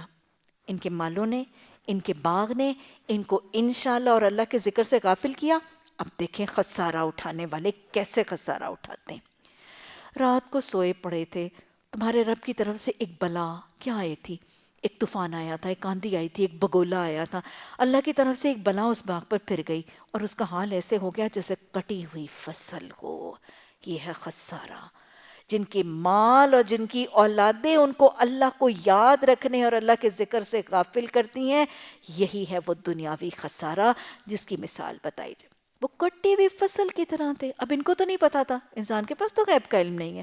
صبح ان لوگوں نے ایک دوسرے کو پکارا اور چپ کے کہتے جا رہے تھے، آج کوئی مسکین تمہارے پاس باغ میں نہ آئے، وہ نہ کچھ دینے کا فیصلہ کیے ہوئے صبح سویرے جلدی جلدی اس طرح وہاں گئے کہ گویا وہ پھل توڑنے پر قادر ہی ہیں۔ صبح صبح کیوں نکلے تھے؟ کیونکہ اصل میں کیا ہوتا تھا کہ ان کا باپ، جس کو وہ غلط سمجھتے تھے نا، وہ احمق سمجھتے تھے، وہ کیا کرتا تھا، والد صاحب تو اپنے باغ کے کٹنے کی خبر ایک دن پہلے ہی گاؤں میں مشہور کر دیتے تھے، اور کیا ہوتا تھا، سارے غریب مسکین محتاج بیوہ تقریباً دن کے چڑھنے کے بعد دوپہر کے وقت تک سارے اکٹھے ہو جاتے تھے۔ یہ زوال کے وقت تک جب ان کا باغ کٹتا تھا اس وقت یہ لوگوں کو دے دیتے تھے۔ گویا پوری بستی کے لوگ آتی تھے کہ دن چڑھنے کے بعد کچھ دیر بعد ہم جا کے باغ کا میوہ جو ہے اس میں سے اپنا حصہ لے لیں گے۔ انہوں نے کہا کہ جس چیز کے لوگ آتی ہیں اس سے پہلے پہلے ہی ہم چلے جائیں گے، اور جس وقت ابا جان بانٹتے تھے اس سے پہلے پہلے ہی ہم کاٹ کے واپس لے آئیں گے۔ مسکینوں کو نہ دینے کا ارادہ کرنے والے خود مسکین بن گئے۔ مسکینوں کو نہ دینے کا ارادہ کرنے والے خود امت کے مسکین بن گئے۔ یہی تو ہوتا ہے امت کا مسکین۔ کون ہوتا ہے امت کا فقیر؟ آپ نے کیا بتایا تھا؟ امت کا فقیر وہ ہے جس کے پاس ڈھیر سا مال ہے، اللہ کی راہ میں خرچ نہیں کرتا اور قیامت کے دن امت کا فقیر بن کے آ جاتا ہے۔ لوگوں کو، فقیروں کو نہ دینے والا خود امت کا فقیر بن جاتا ہے۔ اور ویسے بھی خسارہ اور نقصان سے دو چار ہوتا ہے۔ ان کا خیال تھا کہ ہم مسکینوں کو نہیں دیں گے، بڑے سمجھدار ہیں، ساری بٹور کے لے آئیں گے۔ جب وہ باغ کو دیکھا تو کہنے لگے ہم راستہ بھول گئے، کیونکہ باغ کا تو حلیہ ہی کچھ اور تھا۔ پچھلے دن ہرا بھرا، ڈالیاں لدی ہوئی، پھلوں سے جھکے ہوئے پھلوں کے گوشے، خوشے گچھے پکے ہوئے پھلوں کو چھوڑ کے آئے تھے۔ اگلے دن سب کا سب نظارہ، نہیں یہ تو ہمارا باغ ہی نہیں، ہم کسی اور جگہ آ گئے۔ پھر تھوڑی دیر کے بعد جب ادھر ادھر خدودربا دیکھا، بائیں دائیں سارا دیکھا، نہیں ہم محروم رہ گئے۔ ایسے بدل دیا تھا اللہ نے باغ۔ ایسا ہوتا ہے خسارہ۔ ذکر سے اگر مال اور اولادیں اور دنیا کی محبتیں اگر اللہ کے ذکر سے روکیں گی تو ایسے ہیں خسارے۔ یہ ہے وہ خسارہ، سب کا سب برباد ہو گیا، بھٹک بھی گئے اور محروم بھی رہ گئے۔ ان میں سے جو بہترین آدمی تھا کون سا؟ اوسطہم، درمیانہ بہترین ہوتا ہے، خیر الاموری اوسطھا۔ بہترین کیا چیز ہوتی ہے؟ درمیانی۔ کیسے یاد رہے گا؟ امت محمد صلی اللہ علیہ وسلم کی بھی خیرین امتن ہے۔ کون سی امت ہے؟ امتاں وسطن۔ تو ان میں سے جو درمیانہ آدمی تھا، معتدل تھا، تشدد پرست نہیں تھا۔ مسلمان بھی بہترین کون سا ہوتا ہے؟ متشدد نہیں، معتدل، ماڈریٹ اسلام۔ خدا را وہ ماڈریٹ اسلام نہیں جو آج کل لوگ مانگ رہے ہیں۔ اسلام میں ماڈریٹزم ٹیررزم سے ہٹ کر ہے۔ ان میں جو بہترین آدمی تھا اس نے کہا میں نے تم سے کہا نہیں تھا تم تسبیح کیوں نہیں کرتے، کہ تم اللہ کو ذکر کیوں نہیں کرتے؟ وہ پکار اٹھے، پاک ہے ہمارا رب۔ اب اس تسبیح سے، تسبیح کب فائدہ دیتی ہے نا؟ یہ تو اب پچھتائے کیا ہو اب جب چڑیاں چگ گئی کھیت۔ یہ تو چڑیاں بھی نہیں، بلا پھر گئی تھی کھیت پر۔ واقعی ہم گناہ گار تھے۔ پھر ان میں سے ایک دوسرے کو ملامت کرنے لگے۔ آخر کو انہوں نے کہا افسوس ہمارے حال پر، بے شک ہم سرکش ہو گئے تھے۔ کون سرکش ہوتا ہے؟ کہ جب اللہ نعمتیں دیتا ہے اور بندہ ذکر نہیں کرتا، بندہ تفاخر کرتا ہے، بندہ تکبر کرتا ہے، بندہ گھمنڈ کرتا ہے، توکل نہیں کرتا۔ اور بدترین کون ہوتا ہے سرکش؟ کہ جب اللہ نعمتیں دیتا ہے تو وہ اس کو اللہ کی راہ میں خرچ کر کے اپنے لیے باقیات الصالحات نہیں بناتا۔ بعید نہیں کہ ہمارا رب ہمیں بدلے میں اس سے بہتر باغ عطا فرما دے۔ ہم اپنے رب کی طرف رجوع کرتے ہیں۔ پوری کہانی سنانے کے بعد اللہ نے فرمایا ایسا ہوتا ہے عذاب۔ کن کو ملتا ہے؟ جو حریص ہیں، جو بخیل ہیں، جو لالچی ہیں، جو ہوس کا شکار ہیں، جو اللہ کی راہ میں خرچ نہیں کرتے، فقیروں کو نہیں دیتے، خود فقیر بنا دیے جاتے ہیں۔ کیسا ہے عذاب؟ یہ وہی عذاب ہے جو آپ صلی اللہ علیہ وسلم نے فرمایا تھا کہ روز صبح 2 اور روز شام کو 2 فرشتے آسمان سے اترتے ہیں. اور بخاری میں حدیث میں کیا مزید الفاظ تھے؟ آپ نے فرمایا وہ کہتے ہیں اللہ روک رکھنے والوں کا مال برباد کر دے. یہ ہے عذاب روکنے کا، یہ ہے عذاب. وَلَا يَحْسَبَنَّ الَّذِينَ يَبْخُلُونَ بِمَا آتَاهُمُ اللَّهُ مِنْ فَضْلِهِ هُوَ خَيْرٌ لَهُمْ بَلْ هُوَ شَرٌّ لَهُمْ. یہ ہے شر. مال نہ خرچ کرنا، اللہ کی راہ میں دینے سے روکنا، منع للخیر کی صفت سے متصف ہونا اور راہ للہ خرچ کرنے میں بخل کرنا، یہ ہے وہ عذاب کہ وہ مال برباد ہو جاتا ہے. ان فرشتوں کی دعائیں قبول ہو جاتی ہیں کہ ان لوگوں کا مال برباد ہو جاتا. اور اللہ نے فرمایا یہ عذاب تو دنیا میں، آخرت کا عذاب اس سے بھی بڑا ہوگا. کاش یہ لوگ اس کو جان لیں. کیا پتہ چل رہا ہے؟ دنیا آخرت کی کھیتی ہے. جو دنیا میں بوئیں گے وہی آخرت میں کاٹیں گے. دوسری کے بعد تیسری بات، جو صرف دنیا کے باغوں کی فکر کرتا ہے، دنیا کے باغوں کے لیے دوڑ دھوپ کرتا ہے، دنیا کے باغ اگانے کی سعی اور کوشش کرتا ہے، اس کو اپنی سعی اور کوشش کا بدلہ دنیا میں مل جاتا ہے. لیکن جو آخرت کے باغ اگانے کی کوشش نہیں کرتا، آخرت کی فلاح کی کامیابی کے لیے باغ نہیں اگاتا، وہ آخرت میں فقیر بنے گا، باقیات الصالحات سے محروم ہوگا. کامیاب کون ہے؟ جو اپنی دنیا کی نعمتوں کو باقیات الصالحات بنا لے. اللہ ہمیں ان کو باقیات الصالحات بنا کے امت کے بانجھ اور امت کے فقیر بننے والوں کی صف میں شامل نہ فرما دے. یقیناً خدا ترس لوگوں کے لیے ان کے رب کے ہاں نعمت بھری جنتیں ہیں. کیا ہم فرما برداروں کا حال مجرموں کا سا کر دیں؟ تم لوگوں کو کیا ہو گیا ہے؟ تم کیسے حکم لگاتے ہو؟ کیا تمہارے پاس کوئی کتاب ہے؟ یعنی تمہارا کیا خیال ہے جو اللہ کی اطاعت کریں گے ان کو ہم نافرمانوں کی طرح ایک ہی دنیا کا انجام کر دیں گے؟ یہ فرق واضح کرنے کے لیے تو اللہ نے حشر کیا، یہ فرق کا انجام اور بدلہ دینے کے لیے تو اللہ نے قیامت کا دن برپا کیا، اور یہ فرق انجام دینے کے لیے تو اللہ نے جنت اور جہنم برپا کی. تمہارے پاس کوئی کتاب ہے جس میں تم یہ پڑھتے ہو کہ تمہارے لیے ضروری وہاں وہ کچھ ہے جو تم اپنے لیے پسند کرتے ہو، یا پھر تمہارے لیے روز قیامت ہم پر کچھ عہد و پیمان ثابت ہے کہ تمہیں وہی ملے گا جس کا تم حکم لگاؤ گے؟ ان سے پوچھو تم میں سے کون اس بات کا ضامن ہے؟ پھر ان سے ان کے ٹھہرائے ہوئے کچھ شریک جنہوں نے اس کا ذمہ لیا ہے. یہ بات ہے تو لاؤ اپنے شریکوں کو اگر یہ سچے ہیں، جس روز سخت وقت آ پڑے گا. کون سا وقت؟ یوما یکشف عن ساکن، یکشف عن ساکن، کھولا جائے گا پنڈلی سے. دوہرا لیجئے، یکشف عن ساکن کا مطلب ایک تو یہ ہے کہ جب کسی پر تکلیف آ جائے گی، مصیبت آ پڑے گی. کیونکہ جب کسی پر مصیبت آتی ہے تو وہ کیا کرتا ہے؟ اردو کا تو محاورہ ہے نا، وہ الٹے پاؤں منہ پھرا کے بھاگ جاتا ہے. تو لہٰذا عربوں کا محاورہ کسی مصیبت کے بعد کسی سخت وقت کو محاورتاً وہ کیا کہتے ہیں؟ کشف ساک، ساک کا پنڈلی کا کھل جانا. عبداللہ بن عباس رضی اللہ تعالیٰ عنہ فرماتے ہیں کہ یکشف عن ساکن سے مراد حقیقت سے پردہ اٹھ جانا ہے، کہ قیامت کے دن اللہ سبحانہ تعالیٰ حقائق سے، وہ تمام حقیقتیں جو غیب ہیں جن کو ہم آنکھوں سے نہیں دیکھتے، ان غیب کی حقیقتوں پہ سے اللہ سبحانہ تعالیٰ پردہ اٹھائیں گے. آپ کو پتہ ہے نا حشر کے دن جنت بھی، ازلفت الجنہ، جنہ بھی نظر آئے گی، وہ جو غیب ہے میرے اور آپ کے لیے. اور کیا ہے؟ جہنم بھی قریب لائی جائے گی. پھر اللہ سبحانہ تعالیٰ اپنے عرش پر خود مستوی ہوں گے اور نظر بھی آئیں گے. تو لہٰذا یہ سب کچھ کیا ہے؟ یہ سب غیب پہ سے پردہ اٹھا دینا ہے. پھر یکشف عن ساکن، حضرت عبداللہ بن عباس فرماتے ہیں اس کا ایک مطلب کیا ہے؟ سب حقیقتیں بے نقاب ہو جائیں گی، سب حق اور باطل بے نقاب ہو جائے گا. اور پھر ایک اور مطلب، لوگوں کے اعمال، ان کے رویے، ان کے چہرے بے نقاب ہو جائیں گے. تو لہٰذا کتنے معنی ہیں؟ لوگ تکلیف میں اور آفت میں پڑ جائیں گے، غیب کے پردے ہٹ جائیں گے، سب حقیقتیں بے نقاب ہو جائیں گی، لوگوں کے اعمال اور ان کے رویے بے نقاب ہو جائیں گے۔ تو فرمایا گیا وہ دن جب آئے گا تو پھر کیا ہوگا، لوگوں کو سجدے کے لیے بلایا جائے گا۔ قیامت کا وہ دن جب سب حقیقتیں کھل رہی ہیں، غیب کھل رہا ہے، جب مشکل کا دن آ رہا ہے، ہاذا یوم نصر آ رہا ہے، تو سب لوگوں کو کہا جائے گا سجدے میں جھک جاؤ۔ یہ لوگ سجدہ نہیں کر سکیں گے، ان کی نگاہیں نیچی ہوں گی، ذلت ان پر چھا رہی ہوگی۔ کیوں؟ یہ کیوں نہیں جھکتے تھے؟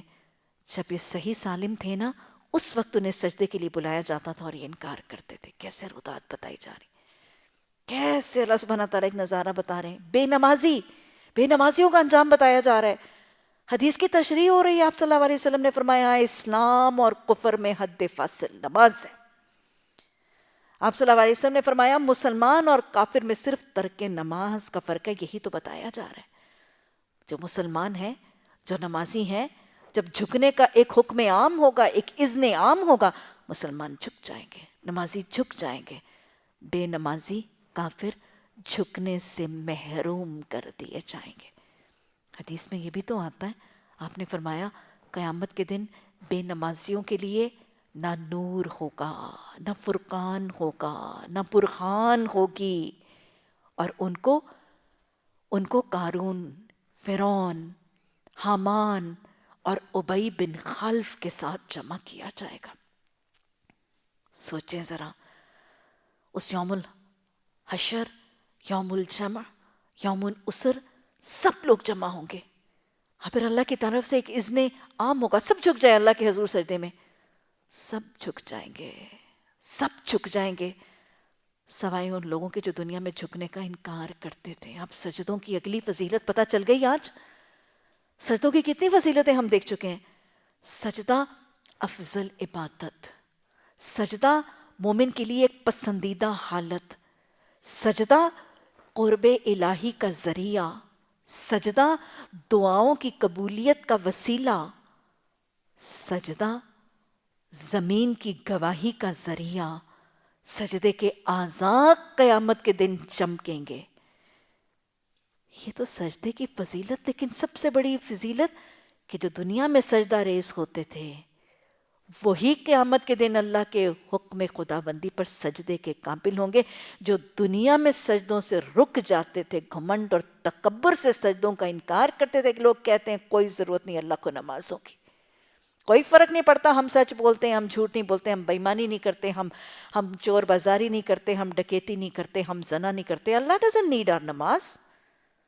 ان سے جھکنے کی کیفیت ان کو محروم کر دیا جائے گا۔ حدیث بتاتی ہے کہ ان کی کمریں لکڑی کے تختوں یا لوہے کی تختوں کی بنا دی جائیں۔ آپ سوچیں، دائیں بائیں سب ایک کام کر رہے ہوں گے، اللہ کے حضور جھک رہے ہوں گے، اور یہ سیدھے کھڑے ہوں گے، یہ کھڑے تو ہوں گے لیکن ان کی نگاہیں جھک رہی ہوں گی، اس دن چاہیں گے اور جھک نہیں سکیں گے۔ کیوں؟ کیونکہ جب جھک سکتے تھے تب نہیں جھکتے تھے۔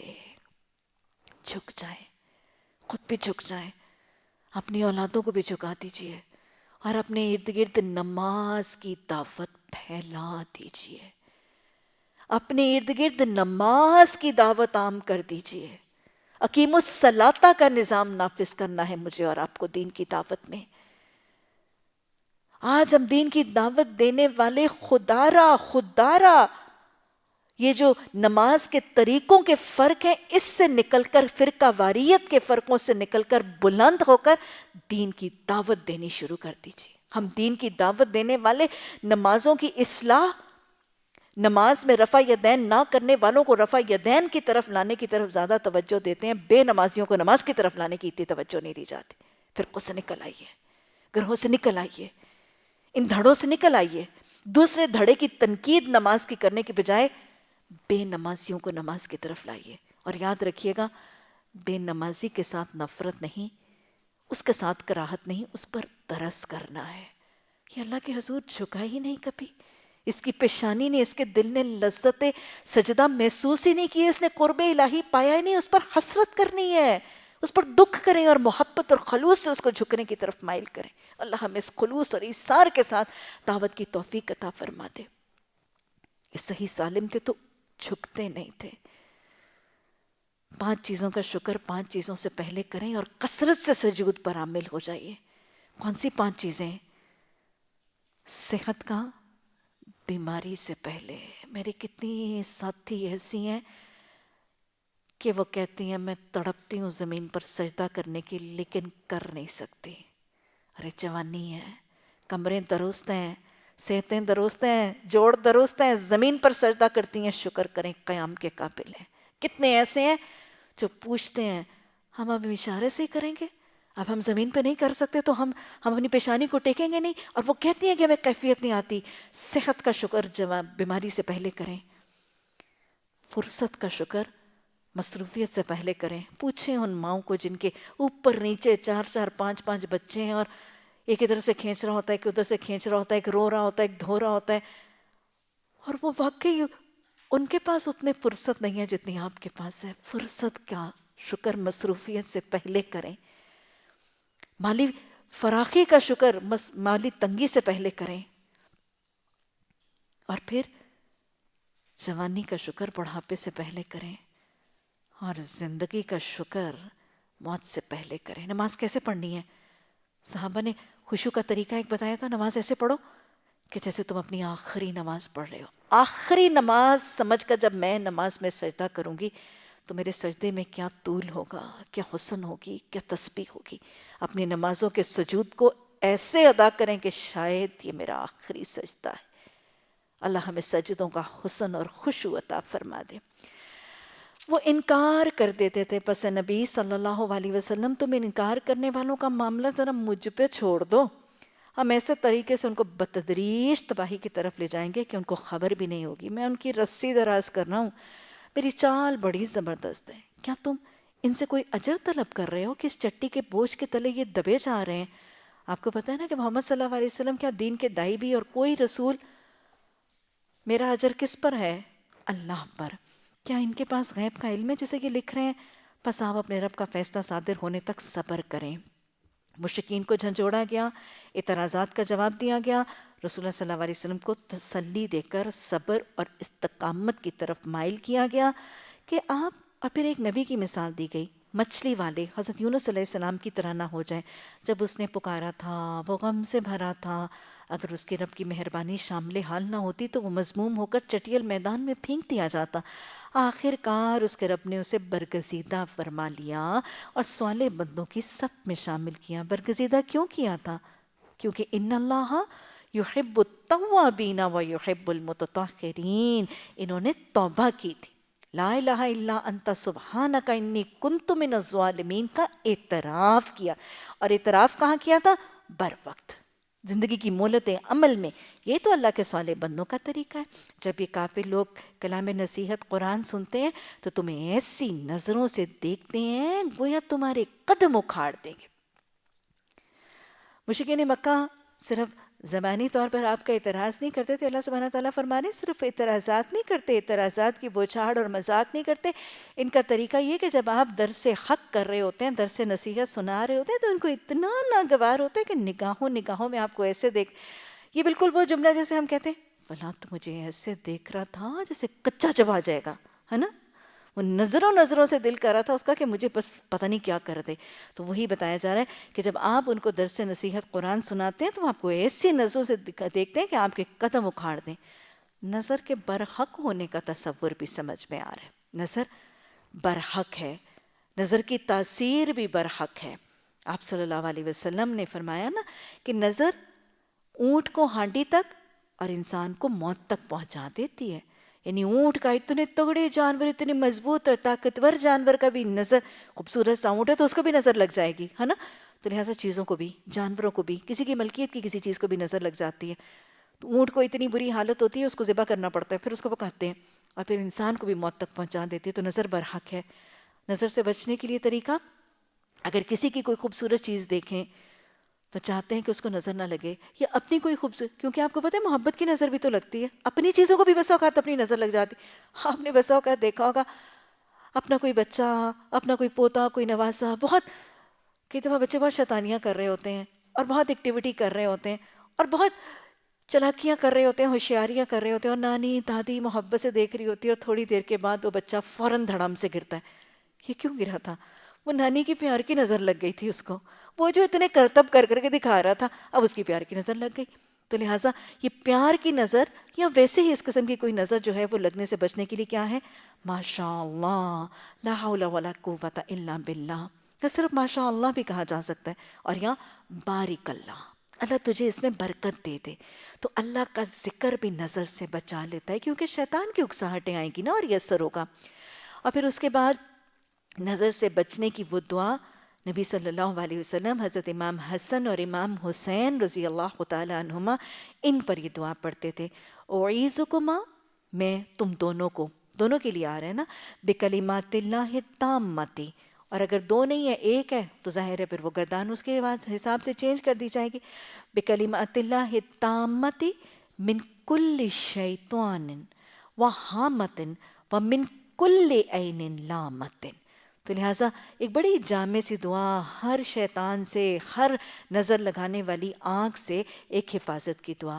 اور پھر آپ کو پتہ ہے کہ اگر کسی کو نظر لگ جائے اور پتہ ہو کہ کس کی نظر لگی ہے تو پھر حدیث نے طریقہ کیا بتایا ہے کہ وہ شخص جس کی نظر کا امکان ہے وہ شخص غسل کرتے ہیں اور پھر اس کے پیچھے سے وہ پانی جو ہے وہ جمع کر کے نظر لگنے والے شخص پر چھینٹے مارے جاتے ہیں. اور پھر نظر کو دور کرنے کے لیے معوذتین، سورہ ناس، سورہ فلق، یہ بھی حفاظت کی دعائیں ہیں. تو اللہ نے فرمایا کہ وہ چاہتے ہیں کہ آپ کو، وہ کہتے ہیں لمجنون وما ہوا الا ذکر للعالمین. اللہ سبحانہ تعالیٰ نے پھر آغاز صورت میں بھی رسول اللہ صلی اللہ علیہ وسلم کے اعتراض کا ذکر کیا. آغاز میں فرمایا کہ وہ آپ کو مجنو کہتے ہیں، اور اللہ نے کہا کہ میں قرآن کی قسم کھا کے، قلم کی قسم کھا کے کہتا ہوں کہ آپ مجنو نہیں ہیں، آپ اخلاق پر ہیں. اور یہاں پہ پھر ان کے مجنو ہونے کے اعتراض کا آخر میں پھر تذکرہ. اور اللہ سبحانہ تعالیٰ نے پھر فرمایا کہ آپ صلی اللہ علیہ وسلم مجنون نہیں ہیں، یہ قرآن جو آپ پیش کر رہے ہیں تو یہ سارے جہانوں کے لیے ایک نصیحت اور یاد دہانی ہے. اللہ سبحانہ تعالیٰ ہمیں مجنوؤں کو اصلاح پر لانے کی توفیق عطا فرمائے، اور اللہ ہمیں ولا یخافون لومۃ لائم کر کے ذکر للعالمین کو لوگوں تک حق کا تلاوت ہی کے ذریعے پہنچانے کی بہترین توفیق عطا فرمائے. ربنا لا تزغ قلوبنا بعد إذ هديتنا وهب لنا من لدنك الرحمة إنك أنت الوهاب. سبحانك اللهم وبحمدك نشهد أن لا إله إلا أنت نستغفرك ونتوب إليك. سبحان ربك رب العزة عما يصفون وسلام على المرسلين والحمد لله رب العالمين. آمین ثم آمین.